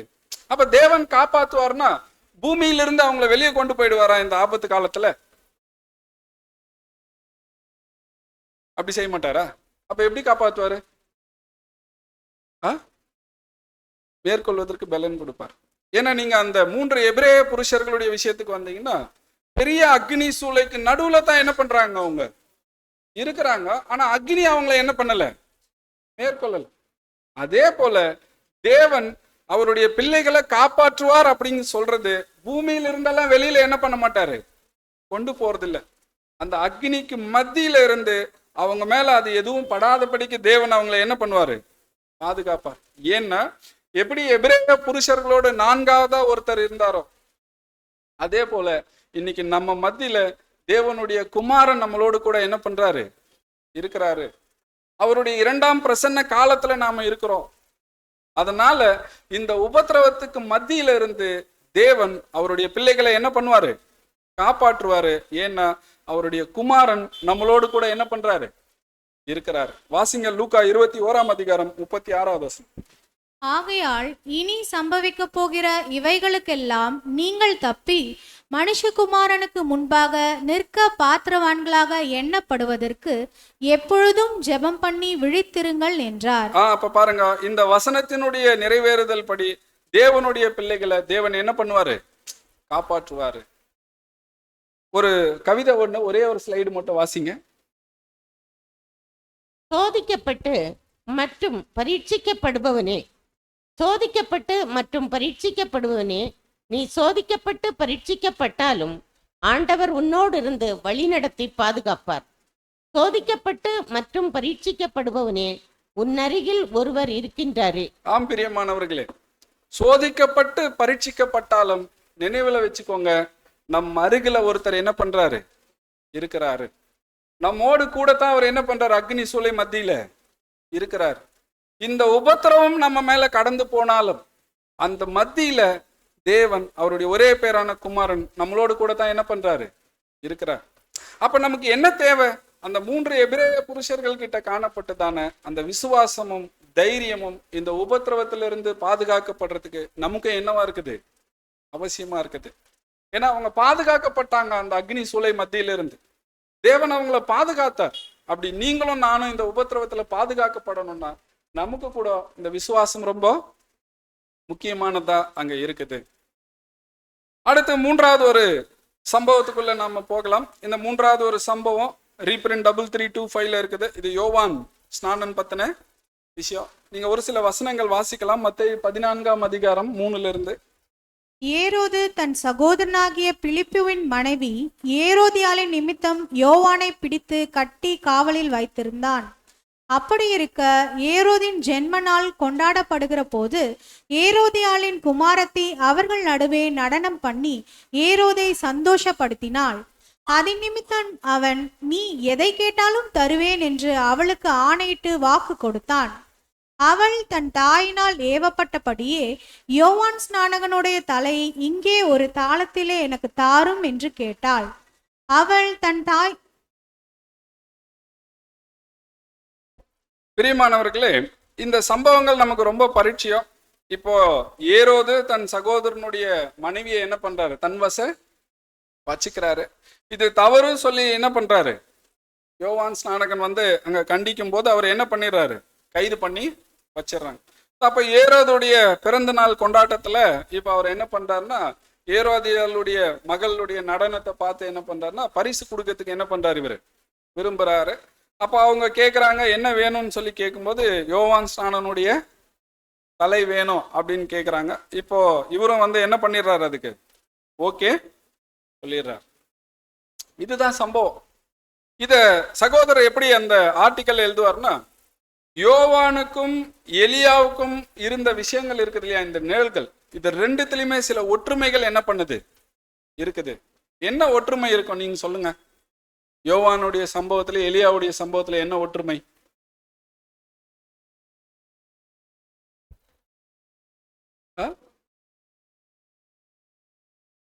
புரியலீங்களா? ராணிக்கு விரோதமா பேசுறாங்க. பிரதர் கொஞ்சம் கிட்ட வந்துட்டாரு. கொலை செய்யறதுக்கு முயற்சி பண்றாங்க.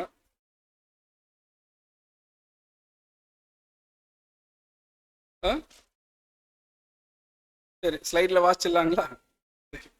வாசிங்க. யோவானுக்கும் எலியாவின் நிழலுக்கும் இடையே கவனத்தை ஈர்க்கும் ஒற்றுமைகள் காணப்படுவது போல யோவானுடைய அனுபவங்களுக்கும் மாபெரும் நிஜமான எலியாவாகிய உண்மையுள்ள சபை அங்கங்களுடைய அனுபவங்களுக்கும் இடையேயும் பலமான ஒற்றுமை காணப்படுகின்றது. அப்போ யோவான் எலியா நிழல்ல அவங்களுடைய அனுபவம் யாருடைய அனுபவத்துக்கு இருக்குதுன்னா, நிஜமான எலியாவாகிய நிஜமான யோவான் வகுப்பாராகிய சபையினுடைய அனுபவத்துக்கும் ஒத்து இருக்குது. எப்படி அப்படி சொல்லும்போது வாசிங்க. எலியா ஆகாபுக்கு தப்பி ஓடினாலும் எலியாவை உண்மையாய் துன்பப்படுத்தியது அவரது உயிருக்காக நாடின எசபேலே அவள். எலியா உயிருக்கு பயந்து போனாரு, ஆனா அவங்கள துன்பப்படுத்தினது யார் தான்? எசபேல். அடுத்து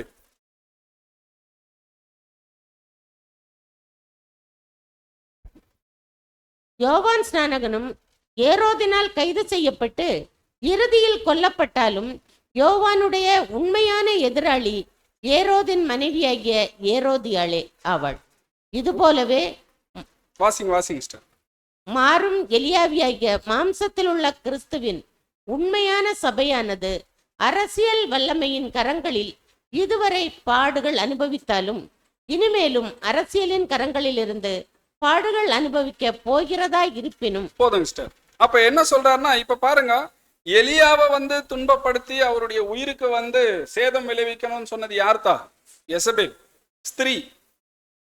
அடுத்து சொல்றாரு யோவான் ஸ்நானன் அவரு சிறை சேதம் பண்ணப்படுறதுக்கு தூண்டினது யார் அப்படின்னு சொல்லி பார்க்கும்போது ஏரோதின் மனைவியாகிய ஏரோதியால், அவங்களும் ஸ்திரீ.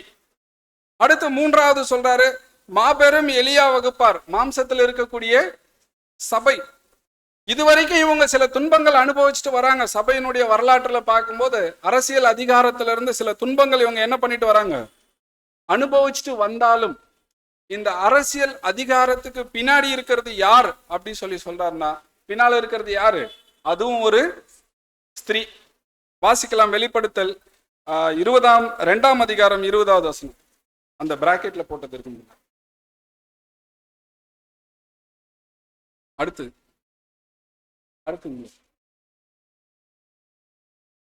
உன் பேரில் எனக்கு குறை உண்டு. ஆகிலும் உன் பேரில் எனக்கு குறை உண்டு. என்னவெனில் தன்னை தீர்க்கதரிசி என்று சொல்லுகிற எசபேல் என்னும் ஸ்திரீயானவள் என்னுடைய ஊழியக்காரர் வேசித்தனம் பண்ணவும் விக்கிரகங்களுக்கு படைத்தவைகளை புசிக்கவும் அவர்களுக்கு போதித்து அவர்களை வஞ்சிக்கும்படி நீ அவளுக்கு இடம் கொடுக்கிறாய். அப்ப பாருங்க, எசபேல் என்னும் ஸ்திரீயானவள் இவங்க தான் யாரா இருக்கிறாங்கன்னா உண்மையான சபைக்கு எதிரிகளா அங்க இருக்கிறாங்க. அப்ப எசபேலுடைய ஆவி, அப்புறம் பார்க்கும்போது ஏரோதியாளுடைய ஆவியுடைய இந்த சபை யார் அப்படின்னு சொல்லி பார்க்கும்போது அந்த ஸ்திரீ பெயர் சபை, பாபிலோன் அமைப்பு. ஏன்னா நீங்க ஸ்திரீன்னு ஒன்று நம்மள நினைச்சிட்டு போறீங்க, அதை பத்தி இல்லை. ஏன்னா சப்ஜெக்டோடைய விஷயத்துல சொல்லும்போது அங்க ஒரு ஸ்திரீ காண்பிக்கப்பட்டாங்க, எசபேல், துன்பப்படுத்தினாங்க எலியா வகுப்பார. அடுத்து ஒரு ஸ்திரீ காண்பிக்கிறாங்க வரலாற்றுல பார்க்கும்போது, அவங்க யார் அப்படின்னு சொல்லி பார்க்கும்போது ஏரோதியால். யோவான் ஸ்நானகன் என்ன பண்றாரு? சிறை சேதத்துக்கு. அடுத்து மாம்சத்துல இருக்கக்கூடிய எலியா வகுப்பாருக்கு ஒரு உபத்திரவத்தை கொண்டு வராங்க. யார் அப்படின்னு சொல்லி பார்க்கும்போது இந்த நிஜமான எசபேல், அதாவது நிஜமான ஏரோதியால், கிறிஸ்துவுக்காக பெயரளவுல நியமிக்கப்பட்ட இந்த உலக ராஜ்யங்களோடு அந்த போல் விபச்சாரம் பண்ணக்கூடிய அந்த பெயர் சபை. சகோதரர் அப்படிதான் எழுதுவாரு. நீங்க அந்த ஸ்லைடு காமிங்க. அரசியல் வல்லமைகளுக்கு பின்னால் இருந்து வாசிருங்க. அரசியல் வல்லமைகளுக்கு பின்னால் இருந்து இவர்களை உண்மையாய் துன்பப்படுத்துவது வெளிப்படுத்தல் 2ஆம் அதிகாரம் 20ஆம் வசனத்தில் குறிப்பிடப்பட்டுள்ள நிஜமான எசபேல், அதாவது நிஜமான ஏரோதியாள், அதாவது கிறிஸ்துவுக்கு பெயரளவில் நிச்சயிக்கப்பட்டு இவ்வுலகத்தின் ராஜ்யங்களுடன் விபச்சாரம் பண்ணும் பெயர் சபையே ஆவாள். அப்ப பாருங்க, அன்னைக்கு அவங்க உபத்திரவப்படுத்தினாங்க நிழல்ல. அங்க அடையாளத்துல நம்ம பாக்குறோம் அவங்களுடைய சம்பவங்களை. இப்ப எலியா வகுப்பார் இன்னைக்கு மாம்சத்துல இருக்கக்கூடிய திருச்சபை, இவங்க மேல ஒரு ஆபத்து கடந்து வரும். யார் மூலயமா அப்படி சொல்லி பார்க்கும்போது இந்த எசபேல் மற்றும் ஏரோதியால் ஆவியுடைய பெயர் சபை மூலியமா. இவங்க மூலியமா என்ன இருக்குது? ஆபத்து இருக்குது. அது எப்படின்னு சொல்லி பிரதர் விளக்கம் கொடுக்கிறார். முதல்ல எலியா என்ன ஆனாரு? துன்பப்படுத்தினாங்க. யாரு? எசபேல். அப்போ துன்பப்படுத்தும் போது அவர் எங்க போறாரு? வனாந்திரத்துக்கு. அப்ப எலியாவை துன்பப்படுத்தி வனாந்திரத்துக்கு போறார் இல்லையா? அப்ப எலியா அங்க ஒரு பெரிய அற்புதத்தை செஞ்சு ஜனங்களை தேவன் பக்கம் என்ன பண்ணாரு? திருப்பினார். ரெண்டாவது, எலியாவினுடைய ஆவி உடையவர் ஒருத்தர் வராரு. அவர் யார் அப்படின்னு சொல்லி பார்க்கும்போது யோவான் ஸ்நானகன். எலியாவினுடைய ஆவி உடையவர் இவர் மீண்டும் ஜனங்களுடைய இருதயத்தை எல்லாரும் மனம் திரும்புங்க அப்படிங்கிற விஷயத்த சொல்லி தேவன் பக்கம் என்ன பண்றாரு? அவரு திருப்புறார்.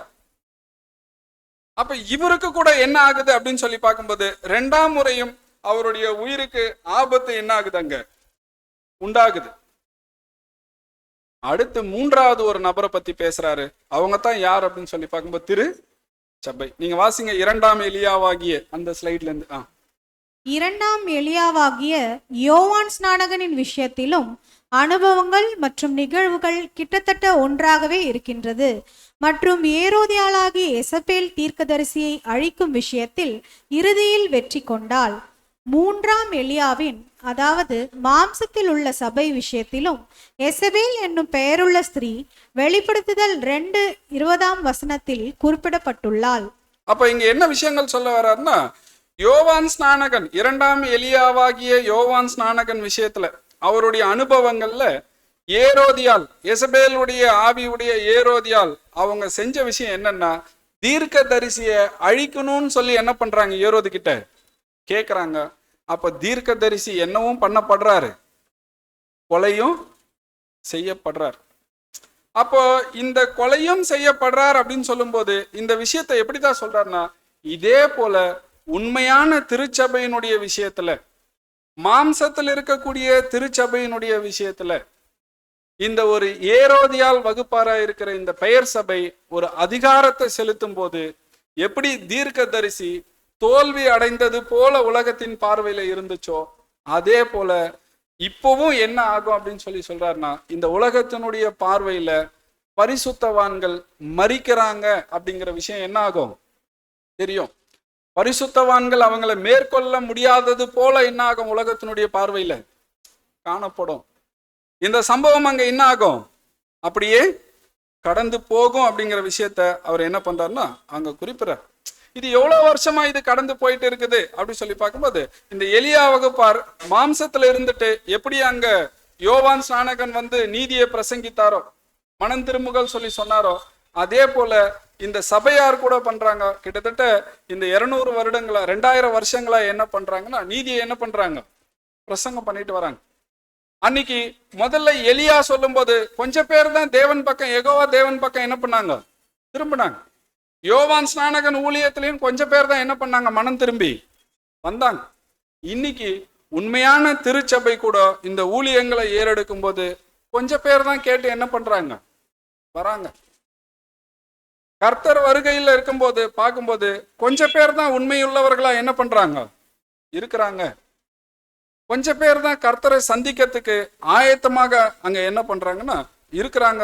சகோதர சகோதரிகளே, இப்ப நிஜமான எலியாவாகிய இந்த மாம்சத்துல இருக்கக்கூடிய சபையினுடைய விஷயத்துல கூட கொஞ்சம் பேர் தான் இந்த ராஜ்யத்தினுடைய காரியங்களுக்கு செவி சாய்க்கக்கூடியவர்களா என்ன பண்றாங்கன்னா இருக்கிறாங்க. அப்போ கர்த்தருடைய ராஜ்யம் இந்த பூமியில எப்படித்தான் நிறுவப்படும் அப்படின்னு சொல்லும்போது, இது பலவந்தமா என்ன பண்ணப்படும்? நிறுவப்படும். பலவந்தமாக. இது மல்கியா தீர்க்க தரிசில சொன்னப்பட்டது போல இது பலவந்தமாக என்ன பண்ணப்படும்? நிறுவப்படும். அத வசனத்துல வாசிக்கிறோம் இல்லையா? அவர் இருப்பு கோலால் என்ன பண்ணுவாரு? செய்வாரு. அப்படியாக பலவந்தமாக கர்த்தருடைய ராஜ்யம் இங்க என்ன பண்ணப்படும்னா நிறுவப்படும். இத சொல்லிட்டு அப்போ இப்போ போயிட்டு இருக்கிற இந்த உபத்திரவத்தை பத்தி சொல்றாரு. நீங்க இப்பொழுது அப்படின்னு ஸ்டார்ட் ஆகிற ஸ்லைடு போடுங்க. பெயர் சபையின் மீது அல்ல.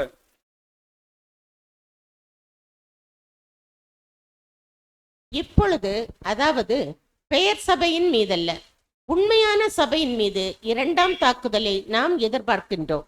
மேலும் யோவான் ஸ்நானகனுடைய விஷயத்தில் நடந்தது போன்றே மாம்சத்தில் உள்ள கிறிஸ்துவின் சரீரத்தில் அடங்கும் உண்மையுள்ள அங்கங்கள் மீதான பாபிலோனிய ஸ்திரீ மற்றும் அவளுடைய கள்ளக்காதலனாகிய உலகத்தின் இரண்டாம் தாக்குதல் முழுமையாய் வெற்றியடைவது போன்று காணப்படும். அப்ப பாருங்க, இந்த ஒரு தாக்குதல் என்ன ஆகும்? திருச்சபை மேல வரும். இந்த தாக்குதல்ல அவங்க என்ன ஆவாங்க?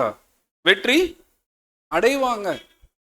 ஏன்னா அங்க யோவான் ஸ்நானகனுடைய விஷயத்துல ஏரோது மற்றும் ஏரோதியால் என்ன பண்ணிடுறாங்க? யோவான் ஸ்நானகனை கொன்னு போட்டுடுறாங்க. ஒருவேளை அப்படி நடக்குமாயின், அடுத்து வாசிங்க. இப்படியாக நடக்குமாயின் நாம் நிச்சயமாய் ஆச்சரியம் அடைவதில்லை. இப்படி ஒருவேளை நடக்கும் அப்படின்னு சொல்லிட்டா, ஏன்னா ஏற்கனவே என்ன ஆயிருக்குது? யோவான் ஸ்நானகனுக்கு நடந்திருக்கு. எலியாவினுடைய ஆவியுடையவர் 2ஆம் விஷயத்துல நடந்திருக்குதுன்னா, 3வது எலியாவா இருக்கிற நாமும் மாம்சத்துல இருக்கக்கூடிய சபை விஷயத்துல இந்த மாதிரி நடக்குமானால் நீங்க ஆச்சரியப்பட வேண்டியது இல்ல. பிரதர் அப்படியா பிரதர், எனக்கு தெரியாத அப்படின்னு எல்லாம் நீங்க என்ன பண்ண வேண்டியது இல்ல, ஆச்சரியப்பட வேண்டியது இல்ல. ஏன்னா வாசிங்க. இதுவும் அனைத்து காரியங்களும் கர்த்தரை அன்பு கூறுகின்றவர்களுக்கு சகலமும் நன்மைக்கு ஏதுவாக நடக்கும். திரைக்கு அப்பால் உள்ள நமக்கான பரிசை நாம் அடைய வேண்டுமெனில் நாம் அனைவரும் மரிக்க வேண்டும்.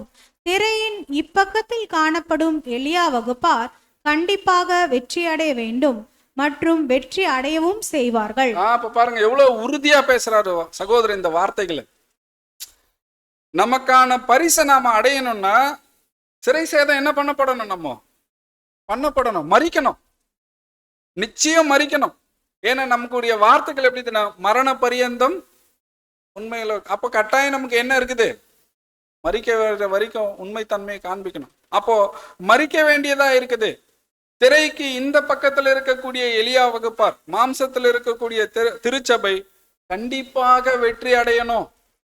கண்டிப்பா வெற்றியும் அடைவாங்க.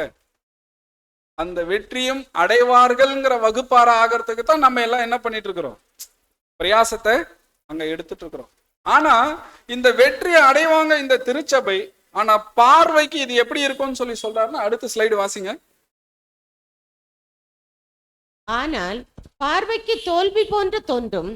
இந்த தோல்வியானது ராஜ்யத்தின் மகிமைகளையும் வல்லமைகளையும் வாக்களிக்கப்பட்டுள்ள ஆசீர்வாதங்களையும் துரிதமாக மேம்படுத்துகின்றது.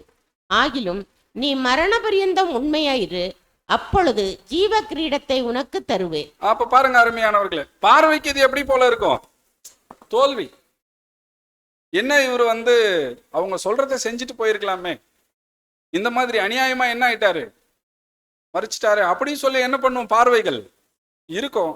ஆனா இந்த தோல்வி எதுக்கு நேரா அவரை வழி நடத்தும் அப்படின்னு சொல்லி சொல்றாருன்னா, தேவன் வாக்கு கொடுத்துட்ட ஆசீர்வாதத்துக்கு நேரா என்ன பண்ணும்? அவரை கொண்டு போகும். ஆனா இந்த மரணம் உலகத்தினுடைய பார்வையில எப்படி இருக்குது? தோல்வி போல இருக்குது. ஆனா கர்த்தருடைய பார்வையில பரிசுத்தவான்களுடைய மரணம் எப்படி இருக்குது? அவருக்கு அருமையா இருக்குது. சகோதர சகோதரிகளே, இப்படியாக மரண பரியந்தம் நம்ம உண்மையா இருக்கும்போது ஜீவ கிரீடத்தை அவர் அங்க நமக்கு என்ன பண்றாரு? கொடுக்கிறாரு அப்படின்ற விஷயத்த என்ன பண்றோம்னா அங்க புரிஞ்சுக்கிறோம்.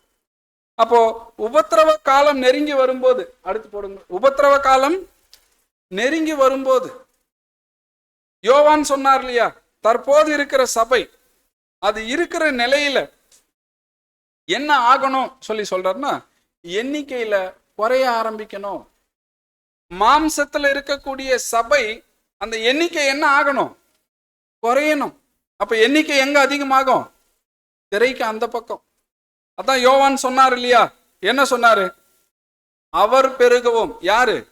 கிறிஸ்து பெருகவும் நான் சிறுகவும் வேண்டும் சொன்னார் இல்லையா.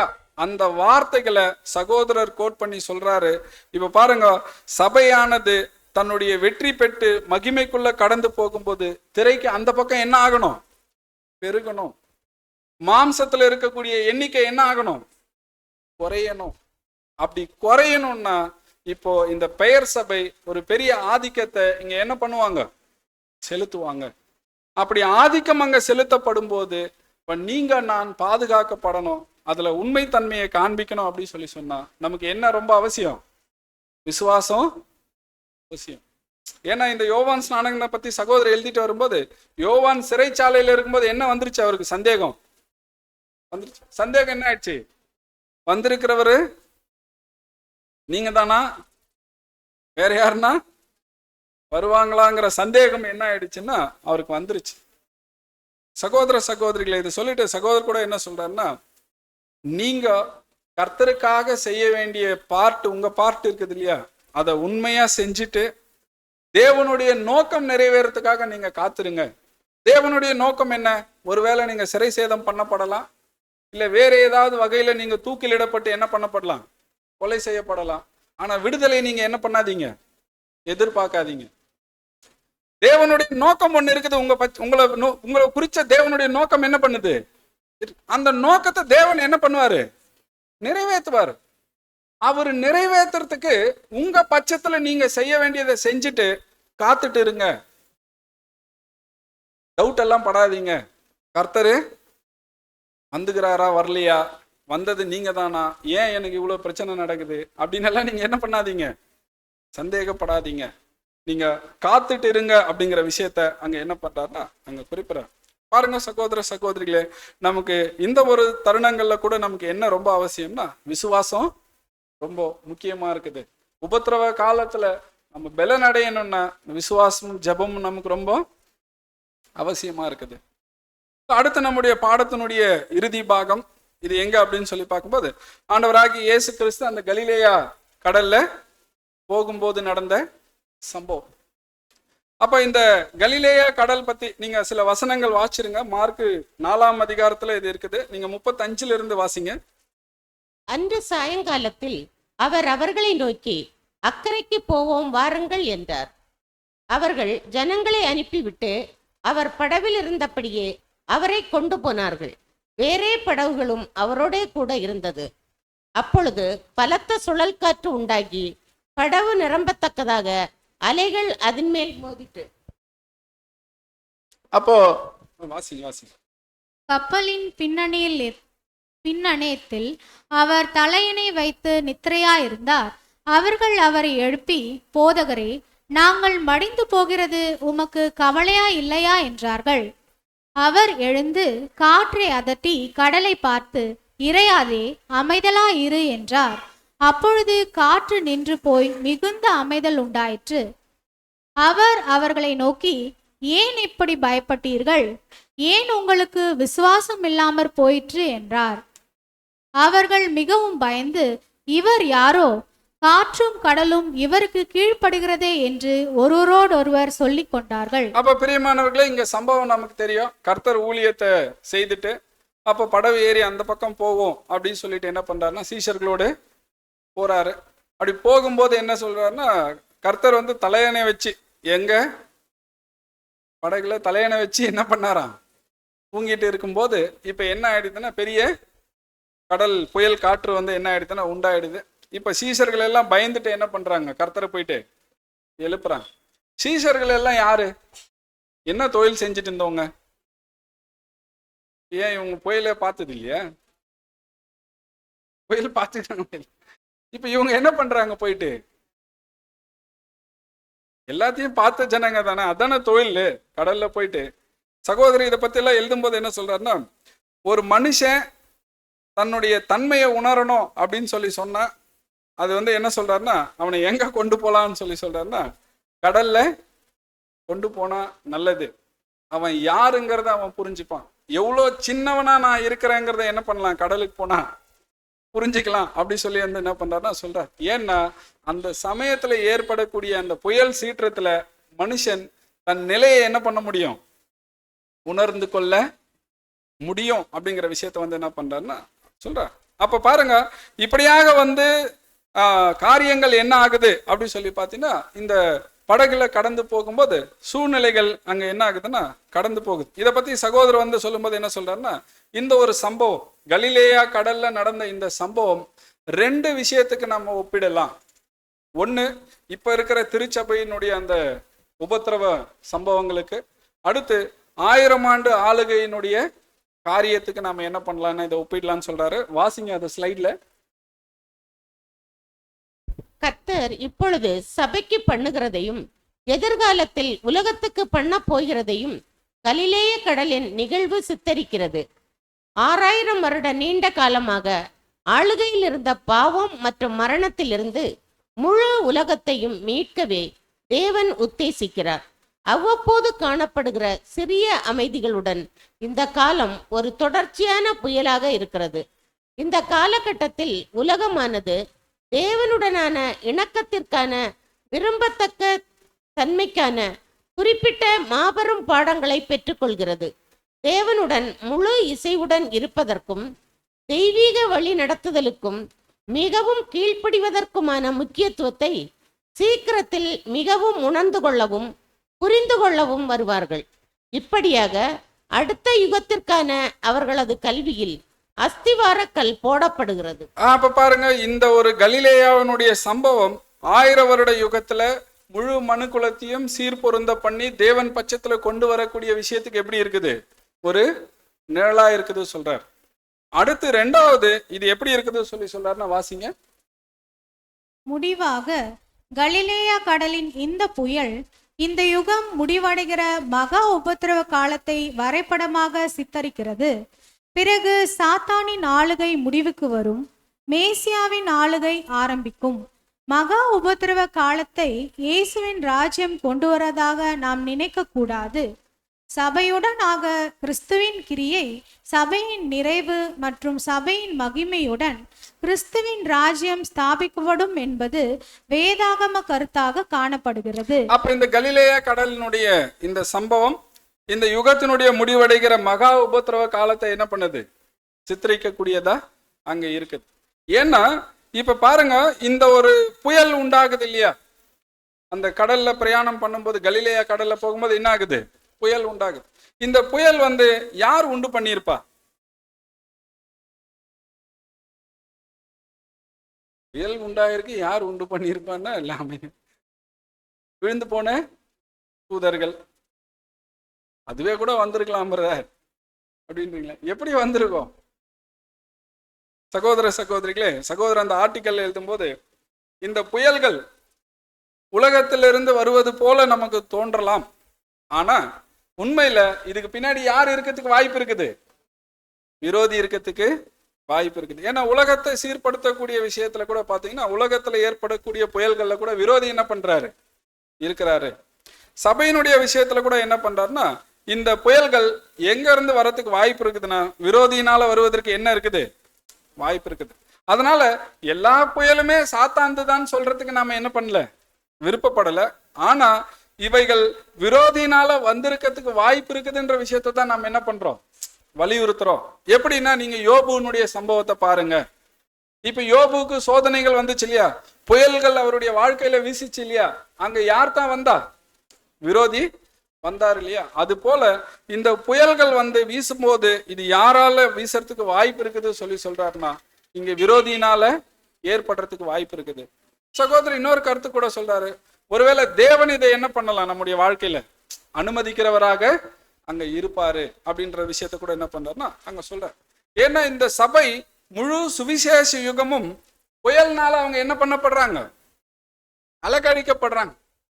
அந்த கலிலேயா கடல்ல நடந்த சம்பவம் முழு இரவு சுவிசேஷ இரவுல சபை அலைக்கழிக்கப்படுறத இது என்ன பண்ணுதுன்னா அடையாளப்படுத்தக்கூடியதா அங்க இருக்குது.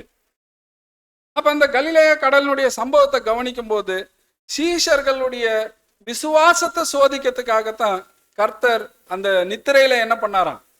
இருந்தாரு சொல்றாரு. அது வாசிங்க. கர்த்தருடைய ஏற்பாடு சீஷர்களின் விசுவாசத்தை சோதிக்கும் பொருட்டு இந்த நீண்ட தூக்கத்துடன் ஏதோ தொடர்பு கொண்டிருந்தது. அப்ப அந்த ஏன் கர்த்தர் அந்த தலையணையை வச்சு தூங்கி இருந்தாருன்ற விஷயம் எதுக்கு நாம சம்பந்தப்படுத்தலாம் அப்படின்னு சொல்லி பார்க்கும்போது இதுக்கு ஒரு தொடர்பு இருக்குது. என்னன்னா, சீஷர்களுடைய விசுவாசத்தை சோதிப்பதற்காக. ஏன்னா சகோதர சகோதரிகளே, சில சமயங்கள்ல சகோதரர் அப்படிதான் எழுதுறாரு, சில சமயங்கள்ல நாம் விசுவாசிகளா போயிட்டு தேவன்கிட்ட ஜெபத்தை ஏறெடுக்கும் போது, நாம தேவனை நோக்கி அழும்போது, பெருமூச்சு விட்டு எனக்கு இதெல்லாம் வேணும் அப்படின்னு சொல்லி கேட்கும்போது கர்த்தர் கவனிக்காம உறங்கிறது போல சபைக்கு என்ன பண்ணுமா தோணி இருக்குது. என்ன இவ்வளோ பிரயாசப்படுறோம், இவ்வளோ ஜபம் பண்றோம், இவ்வளோ நல்லது பண்றோம், ஆனா நமக்கு என்ன ஆயிட்டுக்குது இப்படியே இருக்குதே சொல்லி சில வேளைகள்ல விசுவாசிகள் ஜெபிக்கும் போது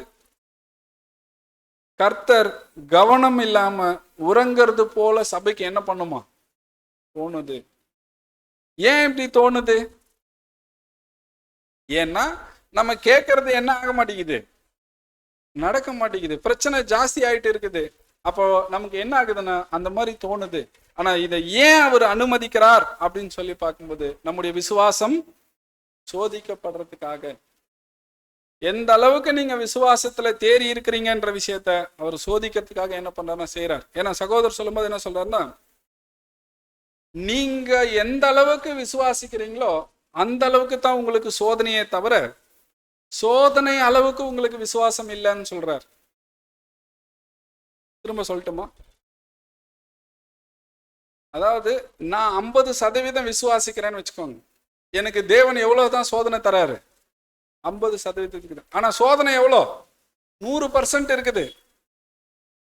100%க்கு நம்ம விசுவாசம் இல்லை. நம்ம விசுவாசம் எவ்வளவுக்கு தான் இருக்குது? 50க்கு தான் இருக்குது.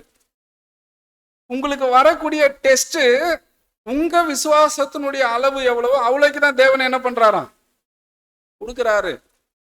சோதனை ரொம்ப பெருசா இருக்குது, நிக்கிறதுக்கு நமக்கு திராணியோட நம்ம நிக்கிற அளவுக்கு சோதிக்கணும், அது இருக்குது. ஆனா இன்னைக்கு அந்த அளவுக்கு நமக்குள்ள என்ன ஆகல, விசுவாசம் பூரணமா.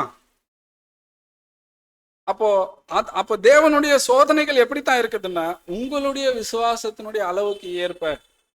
அந்த வகையில தான் தேவன் அங்க என்ன பண்றாருன்னா சோதனைகளை கொடுக்கிறாரு.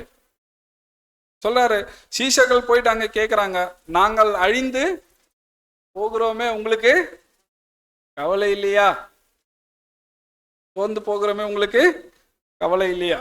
அப்ப நம்முடைய வாழ்க்கையில ஏற்படக்கூடிய புயல்கள்ன்றது எது? ஆனா கலிலேய கடல்ல லிட்டரலா என்ன ஆயிடுச்சு, புயல் உண்டாச்சு. நம்முடைய வாழ்க்கையில புயல்கள்ன்றது எது? வாசிச்சிருங்களா? வாசிங்க சிஸ்டர். நாங்கள் அழிந்து போகிறோம் என்று உமக்கு கவலை இல்லையா? நமக்குள் உள்ள புயல்களான ஆத்திரம், கோபம், வெறுப்பு ஆகியவற்றை வெல்ல கர்த்தருடைய உதவிக்காக நாம் மன்றாட வேண்டும். இப்ப பாருங்க, இது என்ன சொல்றாருன்னா, ஒரு புது சிருஷ்டிக்கு புயல்ங்கிறது என்னன்னா அது ஒரு உணர்ச்சியின் புயலாக, கோபத்தின் புயலாக, மனக்கசப்பின் புயலாக என்ன பண்ணும் இருக்கும். இந்த புயல்களை நாம அப்படியே அனுமதிக்க கூடாது. தேவனுடைய உதவிக்காக நாம என்ன பண்ண வேண்டியதா இருக்குதுன்னா கூக்குரல் இடணும். இந்த புயல்களை, சோதனைகளை நாம ஜெயிக்கிறதுக்காக தேவனை நோக்கி நாம என்ன பண்ணணும், ஜெபம் பண்ணணும். ஏன்னா அந்த ஒரு ஸ்லைடு போடுங்க பதர், நான் கிடைச்சேன், வாசிங்க. இது கடலின் புயலிலும் கர்த்தர் அதை அடக்கியதிலும் விளக்கப்பட்டது. ஆகையால் நாம் சோதனைகளையும் கஷ்டங்களையும் பெறுவோமானால் நாம் கர்த்தரிடம் சென்று கதற வேண்டும். விசுவாசத்தை அதிகமாக அபியாசப்படுத்தி கதற வேண்டும். எனக்காக என்ன விதி நியமிக்கப்பட்டிருக்கிறதோ அதிலிருந்து தப்ப முடியாது என்பது போன்ற ஒரு குருட்டு விசுவாசமாக இருக்கக்கூடாது. போதும் சிஸ்டர். அப்ப என்ன சொல்ல வர்றாருன்னா, இந்த ஒரு சம்பவத்துல விசுவாசத்துக்கான சோதனைகள் கடந்து போகும்போது ஒரு குருட்டுத்தனமான விசுவாசம் புது சிருஷ்டிக்கிட்ட இருக்கக்கூடாது. குருட்டுத்தனமான விசுவாசம்னா என்ன? எது நடக்குதோ எல்லாம் என்னத்தான் நடந்துனுக்குது, நல்லாதான் நடந்துட்டுக்குது, எல்லாம் அப்படிதான் நமக்குன்னு என்ன பண்ணிருக்கிறாரு, தேவன் வச்சிருக்கிறாரு அப்படி சொல்லிட்டு குருட்டுத்தனமா நீங்க என்ன பண்ணாதீங்க, இருக்காதீங்க. ஏன்னா நீங்க நம்ம ஆண்டவர் இந்த சம்பவத்திலோட நீங்க ஒப்பிட்டு பார்த்தீங்கன்னா, கர்த்தரை முன் வச்சு நீங்க பார்த்தீங்கன்னா, கர்த்தர் இயேசுனுடைய மரணம் இந்த விதமா தான் மறிக்கணுங்கிறது முன்குறிக்கப்பட்டு இருந்தாலும், கர்த்தருடைய மரணம் இப்படியே அவமான பாடுகள் போய் தான் மறிக்க வேண்டியதா இருந்தாலும், கர்த்தர் தம்முடைய ரட்சிக்க வல்லமை உள்ளவரை நோக்கி பலத்த சத்தத்தோடும் கண்ணீரோட என்ன பண்றாரு. இப்படித்தான் எனக்கு எழுதி இருக்குது, இப்படித்தான் எனக்கு நடக்க போகுது அப்படின்னு சொல்லி என்ன பண்ணல இல்ல. அப்ப ஏன் விஷயங்கள் சொல்றாருன்னா, எனக்காக இது நியமிக்கப்பட்டிருக்குது அப்படின்னு சொல்லி அப்படியே ஒரு குருட்டுத்தன விசுவாசம் என்ன பண்ணக்கூடாது. இந்த சூழ்நிலைகள் மத்தியில தேவன் மீதான உண்மையும் விசுவாசத்திலையும் நம்ம நிலைச்சிருக்கணும்னா ரட்சிக்க வல்லமை உள்ளவரை நோக்கி நம்ம விசுவாசத்தோட என்ன பண்ணணும், ஜெபம் பண்ணணும். கர்த்தர் பண்ணாரு. அப்படிப்பட்ட விஷயங்கள் நமக்குள்ள காணப்படணும். வாசிங்க தொடர்ந்து. பின்னர் கர்த்தரால் சொல்லப்பட்டது புறஜாதியாரின் நிலைமை. ஆனால் நமக்கு அது மாதிரி அல்ல. கர்த்தர் புயலானது நம்மை அதிகமாக அழுத்தும்படி செய்வார். அப்பொழுதுதான் நாம் அவரை நோக்கி கூக்குரலிடுவோம். பிறகு அவர் அதை கேட்டு நமக்கு தேவையான விடுதலையை தருவார். அவர் எப்பொழுதுமே வெகு சீக்கிரத்திலே விடுதலையை தரமாட்டார். சகோதரர் எப்பவுமே சீக்கிரத்துல என்ன பண்றது இல்லையா, தரமாட்டார். அப்படின்னா என்னன்னா, பிள்ளைகள் அவங்க பொண்ணா விளங்கணும் அப்படின்னு சொல்லி பார்க்கும்போது உடனடியா நெருப்புல இருந்து என்ன பண்ண முடியாது, பொண்ணை எடுக்க முடியாது. அது சுத்தமாகணும் இல்லையா, அதுக்காக தேவன் என்ன பண்றாரு, அப்படியே விடுறாரு அப்படின்ற விஷயத்த சொல்றாரு. அடுத்து தப்பிக்கும்படியான ஒரு போக்கை நமக்கு ஏற்படுத்துவார். அப்ப பாருங்க, தப்பிக்கும்படியான ஒரு போக்கை அவர் அங்க என்ன பண்றாருன்னா ஏற்படுத்தக்கூடியவரா அங்க இருக்கிறாரு. அதனால சகோதர சகோதரிகளே, நம்ம கர்த்தருடைய உதவிக்காக நம்ம மன்றாடணும். இந்த உபத்திரவத்தினுடைய காலத்துல கர்த்தருடைய பிள்ளைகளாக காப்பாற்றப்படுவதற்கு கர்த்தரை நோக்கி நம்ம மன்றாடணும், ஜெபிக்கணும். விசுவாசத்தோடு அவரை நோக்கி நாம என்ன பண்ண வேண்டியதா இருக்குதுன்னா ஜெபம் செய்ய வேண்டியது அவசியம். ஏன்னா நம்முடைய வாழ்க்கையில புயல்கள் சில சமயத்துல எப்படி வரும் சொல்றாருன்னா, அது வாசிங்க, ரீப்ரிண்ட் 5058ல. அவர் புது சிருஷ்டியின் தொடர்பு இது இல்லைங்க, முன்னாடி இருந்ததா வாழ்க்கையின்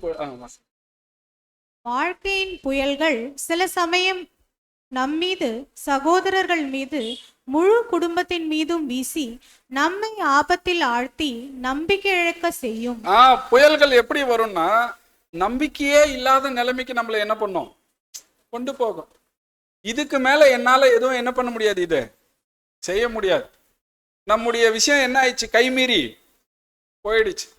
தண்ணி என்ன ஆயிடுச்சு, தலைக்கு மேல வெள்ளம் போயிடுச்சு. அப்படி சொன்னாலும் இன்னும் இந்த பிரச்சனை கர்த்தருடைய கட்டுப்பாட்டுக்குள்ளதான் இருக்குதுங்கிற விஷயத்த நீங்க மறக்காதீங்க. ஒருவேளை உங்க கட்டுப்பாட்டை மீறி போனது போல உங்களுக்கு என்ன ஆகலாம், தோணலாம். என் கட்டுப்பாட்டை மீறிடுச்சு, என் தலையை சிறை சேதம் பண்ண போறாங்க அப்படிங்கிறது போல உங்களுக்கு தோணலாம். ஒருவேளை அப்படியாகவே நடக்கலாம். ஆனா இந்த பிரச்சனை இன்னும் கர்த்தருடைய கட்டுப்பாட்டுல தான் இருக்குதுங்கிறத நீங்க என்ன பண்ணிடாதீங்க, மறந்துடாதீங்க. ஏன்னா அவருடைய கட்டுப்பாட்டுக்குள்ளதான் சகலமும் என்ன ஆயிட்டு இருக்குதுன்னா அங்க இருந்துட்டு இருக்குது. சகோதர சகோதரிகளே, ஒரு ராக்காலம், ஒரு இருண்ட வேலை நமக்கு முன்னாடி என்ன பண்ண போகுது, வரப்போகுது. அதை குறிச்சு நீங்க என்ன பண்ணாதீங்க, ஆச்சரியப்பட வேண்டாம். பலத்த காற்று, புயல் எல்லாம் என்ன ஆகும், உண்டாகும். சில பேர் அந்த நேரத்துல என்ன ஆயிடுறாங்க, பயந்து போயிடுறாங்க. நீங்க என்ன ஆகாதீங்கன்னா பயப்படாதீங்க. ஏன் அப்படி சொல்றாருன்னா, அந்த கப்பல்ல அவங்க மத்தியில யாரும் இருந்தா, அவங்களோட கர்த்தரும் இருந்தாரு. சீஷர்கள் போய் அவர்கிட்ட கேட்டது போல நாம கூட அவரை நோக்கி என்ன பண்ண வேண்டியதா இருக்குதுன்னா ஜெபம் பண்ண வேண்டியது அவசியம். அப்ப இந்த புயல்கள், பிரச்சனைகள் ரொம்ப ஜாஸ்தி ஆயிட்டே போகும்போது, எப்பத்தான் இந்த புயல்கள் அடக்கப்படும், எப்பத்தான் இந்த பிரச்சனைக்கு தீர்வு அப்படி சொல்லும்போது, கர்த்தர் தலையிட்டு, எப்படி அந்த கலிலேயா கடலை கர்த்தர் தலையிட்டு சமாதானம்னு சொல்றாரோ அது வரைக்கும் இந்த புயல் ரொம்ப அதிகரிச்சுட்டே இருக்கும். நம்ம வாழ்க்கையில கூட சில சமயங்கள்ல பிரச்சனைகள் ரொம்ப என்ன ஆயிட்டு இருக்கும், அதிகரிச்சுட்டே இருக்கும். கர்த்தர் தலையிட்டு சமாதானம்னு சொல்ற வரைக்கும்.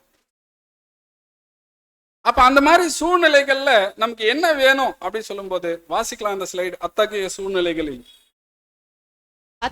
சூழ்நிலைகளில் நம் விசுவாசம் போதுமான அளவு வலிமையா இருந்தால் விஷயங்களை சரி செய்ய நாம் நமது முயற்சிகளை தொடர்வோம். அது படகில் தண்ணீர் ஊற்றுவதையும் துடுப்புகளை ஓட்டுவதையும் ஒத்திருக்கும். ஆனால் எல்லாம் நன்மைக்கே சேர்ந்து நடக்கிறது என்ற முழுமையான விசுவாசத்தையும் நிலைநிறுத்த வேண்டும். அப்ப பாருங்க அருமையானவர்களே, அப்ப என்ன விஷயம் சொல்ல வர்றாருன்னா, இந்த மாதிரி பிரச்சனைகள் கர்த்தர் தலையிட்டு சமாதானம்னு சொல்ற வரைக்கும் பிரச்சனை ரொம்ப அதிகமாயிட்டு இருந்தா கூட, அந்த மாதிரியான சூழ்நிலைகள்ல உங்ககிட்ட போதுமான அளவுக்கு விசுவாசம் இருந்துச்சுன்னா நீங்க என்ன பண்ணுவீங்கன்னா, தொடர்ந்து படகை ஓட்டுறதுக்கு என்ன பண்ணுவீங்க, முயற்சி பண்ணுவீங்க. படகுக்குள்ள தண்ணியை எடுத்து வெளியே ஊத்துறதுக்கு என்ன பண்ணிட்டு இருப்பீங்க, நீங்க முயற்சி பண்ணிட்டு இருப்பீங்க. ஐயோ அப்படி ஆயிடுச்சு, அவ்வளவுதான், நம்ம சாக போறோம், அப்படி என்ன பண்ண மாட்டாங்க, இருக்க மாட்டோம். ஏன்னா கர்த்தர் நம்ம மத்தியில அங்க இருக்கிறாரு. ஏன்னா நடந்து கொண்டிருக்கிற இந்த அனுபவம், பெற்று கொண்டிருக்கிற இந்த அனுபவம் சகலமும் என்னுடைய நன்மைக்காகத்தான் தேவன் என்ன பண்ணிட்டு இருக்கிறாரு, நடந்துட்டு இருக்கிறாருன்ற விசுவாசத்தை நாம நிலைப்படுத்தணும். ஏன்னா அருமையான வசனம் இருக்கு இல்லையா, வாக்குத்தத்த வசனம், ரோமர் 8:28. அன்றியும் அவருடைய தீர்மானத்தின்படி அழைக்கப்பட்டவர்களாய் தேவனிடத்தில் அன்பு கூறுகிறவர்களுக்கு சகலமும் நன்மைக்கு ஏதுவாக நடக்கிறதென்று அறிந்திருக்கிறோம். அப்போ சகலமும் நமக்கு எப்படிதான் நடந்துட்டு இருக்குது, நன்மைக்கு ஏதுவாக நடந்துட்டு. அதான் சகோதரர் சொல்வாரு, உங்கள் விசுவாசம் இன்னும் என்னை முழுமையாக நம்பும் அளவுக்கு வளரலையா? இன்னும் முழுசா வளரலையா? வளர்ந்துருச்சா? கர்த்தரை எந்த சூழ்நிலையிலையும் முழுசா நம்புற அளவுக்கு விசுவாசம் வந்திருக்கா? அப்போ சூழ்நிலைகளை கர்த்தர் அனுமதிச்சு அப்ப நம்மளை ஒவ்வொருத்தரையும் சோதிக்கும் போது தான் தெரியும் நம்ம எந்த அளவுக்கு அவர் மேல முழுமையான விசுவாசத்துல அங்க இருக்கிறோம் அப்படிங்கிற விஷயம். ஏன்னா நமக்கு விசுவாசம் எந்த அளவுக்கு அவசியமோ அதே அளவுக்கு விசுவாசத்துக்குரிய சோதனைகளும் அவசியம். அவைகள் ரொம்ப அவசியமா என்ன பண்ணுதுன்னா இருக்குது. ஏன்னா சகோதரர் சொல்லும்போது என்ன சொல்றாருன்னா, ஒவ்வொரு புதிய பாடங்களும் நம்ம மத்தியில கடந்து வரும்போது, தேவனுடைய சத்தியங்கள் நம்ம மத்தியில கடந்து வரும்போது, நாம முன்னை விட அதிக விசுவாசத்தோடு, நம்பிக்கையோடு, சமாதானத்தோடு இருக்கணுங்கிற விஷயத்தை யார் எதிர்பார்க்கிறாராம்?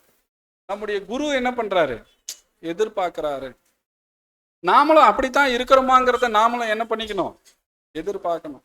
ஏன்னா ஒரு அனுபவ பாடம் நமக்கு கிடைக்குது, தேவனுடைய வார்த்தைகள் நம்ம மத்தியில கடந்து வருது சொல்லும்போது, அப்ப நாம எப்படி இருக்கிறோன்ற விஷயத்த நாம என்ன பண்ண வேண்டியதா இருக்குதுன்னா கவனிக்கணும். அப்ப தேவன் கிட்ட இருந்து நமக்கு எப்பதான் பலன் கிடைக்கும் அப்படி சொல்றாருன்னா, வாசிங்க அடுத்த ஸ்லைட். நாம் தேவனிடத்தில் கொண்டுள்ள விசுவாசத்தை பொறுத்தே தேவனிடத்தில் இருந்து தேவையான பலத்தை பெற்றுக்கொள்கிறோம். நாம் ஜெயம் கொள்ள விரும்புகிறோம். ஆகையால் தேவனுடைய கிருபையை நாடி தேடி கண்டடைந்து அது நிமித்தம் அன்னதினமும் நமக்குள்ளான புதிய சுபாவத்தை அதிகமாய் நிரப்பிக் கொள்ளும் போது பழைய சுபாவத்தின் மீது வெற்றி கொள்வது எளிதாகிறது. அப்ப அருமையானவர்களே, நம்முடைய விசுவாசத்தினுடைய விஷயத்தை பொறுத்து தான் தேவனிடத்திலிருந்து தேவையான பலத்தை நாம என்ன பண்ண முடியும், பெற்றுக்கொள்ள முடியும். அப்போ பெற்றுக்கொண்டு அந்த பலத்தோட என்ன பண்ண வேண்டியதா இருக்குதுன்னா, அவருடைய கிருபையை நாடி தேடி அந்த புது சிருஷ்டி அதிகமா புதிய சுபாவத்தை நம்ம வளர்த்துக்கும் போது பழைய சுபாவத்தின் மேல வெற்றி நமக்கு எப்படி கிடைக்குது, ரொம்ப எளிமையா கிடைச்சிரும். எளிமையா கிடைக்குதா வெற்றி நமக்கு? அப்ப கிருபையை நாம இன்னும் அதிகமா என்ன பண்ண வேண்டியதா இருக்குது, நாடி தேட வேண்டியதா இருக்கு சகோதர சகோதரி. ஏன்னா இந்த ஒரு பெரிய உபத்திரவ காலம் அது அதனுடைய உச்சத்தை நோக்கி என்ன ஆயிட்டு இருக்குது, கடந்து போய் கொண்டு இருக்குது. இந்த ஒரு காலத்துல நம்ம பாதுகாக்கப்படணும், கர்த்தருடையவர்களா மாறணும், திரைக்கு அந்த பக்கம் கடந்து போகணும்னு சொல்லும்போது நம்ம ஒவ்வொருத்தருக்கும் விசுவாசம் ரொம்ப அவசியமா இருக்குது. கடைசியா இன்னும் கொஞ்ச காலம்ங்கிற கவிதையை வாசிச்சு நம்ம பாடத்தை நிறைவுக்குள்ள கொண்டு போலாம். வாசிங்க. இன்னும் கொஞ்ச காலம், இன்னும் கொஞ்ச காலம்தான், இன்னும் கொஞ்ச காலம்தான் நம்முடைய யுத்தம் முடிந்துவிடும். இன்னும் கொஞ்ச காலம்தான் நமது கண்ணீர்கள் துடைக்கப்படும். இன்னும் கொஞ்ச காலம்தான் யாவேவின் வல்லமை நம்முடைய இருளை பரலோகத்தின் பிரகாசமான நாளாக மாற்றும். இன்னும் கொஞ்ச காலம்தான் நம்மை அடிக்கடி சூழ்ந்திருக்கும் பயம் கடந்த காலத்தின் ஞாபகமான காரியமாக மாறிவிடும். இன்னும் கொஞ்ச காலம்தான் நம்மை தேடி கண்ட அன்பு நம்முடைய அழுகையை பரலோகத்தின் மகிழ்ச்சியின் பாட்டாக மாற்றும். இன்னும் கொஞ்ச காலம்தான் இன்னும் கிட்டி வந்து கொண்டிருக்கிறது மகிமையான நாளின் பிரகாசமான உதயம். ஆசீர்வதிக்கப்பட்ட மீட்பரே, எங்களுடைய ஆவின் தரிசனத்தை தெளிவாக்கும், எங்களை வழிநடத்தும், பிரகாசமான பாதையில் வழிநடத்தும். இன்னும் கொஞ்ச காலம்தான் என்னை ஆசீர்வாதமான எதிர்பார்ப்பு. பொறுமையோடு ஓட வேண்டிய பலத்திற்காக ஆண்டவரே வேண்டுகிறோம். வாஞ்சையுடன் கூடிய எதிர்பார்ப்போடு எங்கள் இருதயங்கள் துள்ளுகின்றன. மணவாளனோடு இணையும் நாள் நெருங்கி வருகிறது. அருமையானவர்களே, மணவாளனோடு இணையும் நாள் நமக்கு என்ன ஆயிட்டு இருக்குது, நெருங்கி வந்து கொண்டிருக்குது. இன்னும் கொஞ்ச காலம் தான். ஸோ இதுல நம்ம ஜெயம் பெற்றவர்களா மாறணுங்க போது நமக்கு விசுவாசம் ரொம்ப அவசியம். இதுக்கு அருமையா நீங்க ஆதாரமாக சங்கீதம் 46 நீங்க முழுசா வீட்டுல கூட போய் வாசிச்சு பாருங்க. இதுல 10 மற்றும் 11 வசனங்கள் மட்டும் நம்ம வாசிக்கலாம். நீங்கள் அமர்ந்திருந்து நானே தேவன் என்று அறிந்து கொள்ளுங்கள். ஜாதிகளுக்குள்ளே உயர்ந்திருப்பேன், பூமியிலே உயர்ந்திருப்பேன். சேனைகளின் கர்த்தர் நம்மோடு இருக்கிறார். யாக்கோபின் தேவன் நமக்கு உயர்ந்த அடைக்கலமானவர். ஆம் பிரியமானவர்களே, சேனைகளின் கர்த்தர் நம்மோடு இருக்கிறார். யாக்கோபின் தேவன் நமக்கு உயர்ந்த அடைக்கலம். ஸோ இந்த மாதிரி பிரச்சனைகள் போராட்டங்கள்ல இருந்து நம்ம ஜெயம் பெறணும்னா மறக்க வேண்டாம், அந்த அக்னி சூளை மத்தியில இருந்தவர் நம்ம கூடவும் என்ன பண்றாரு, இருக்கிறாரு. ஸோ அவர் மீதான அந்த முழுமையான விசுவாசத்துல நாம வளர்றதுக்கு தேவன் நம்ம ஒவ்வொருவருக்கும் கிருபை பாராட்டுவாராக. இம்மட்டுமாய் கேட்ட அவருடைய வார்த்தையின்படி தேவன் நம்மை ஆசீர்வதிப்பாராக. ஆமீன்.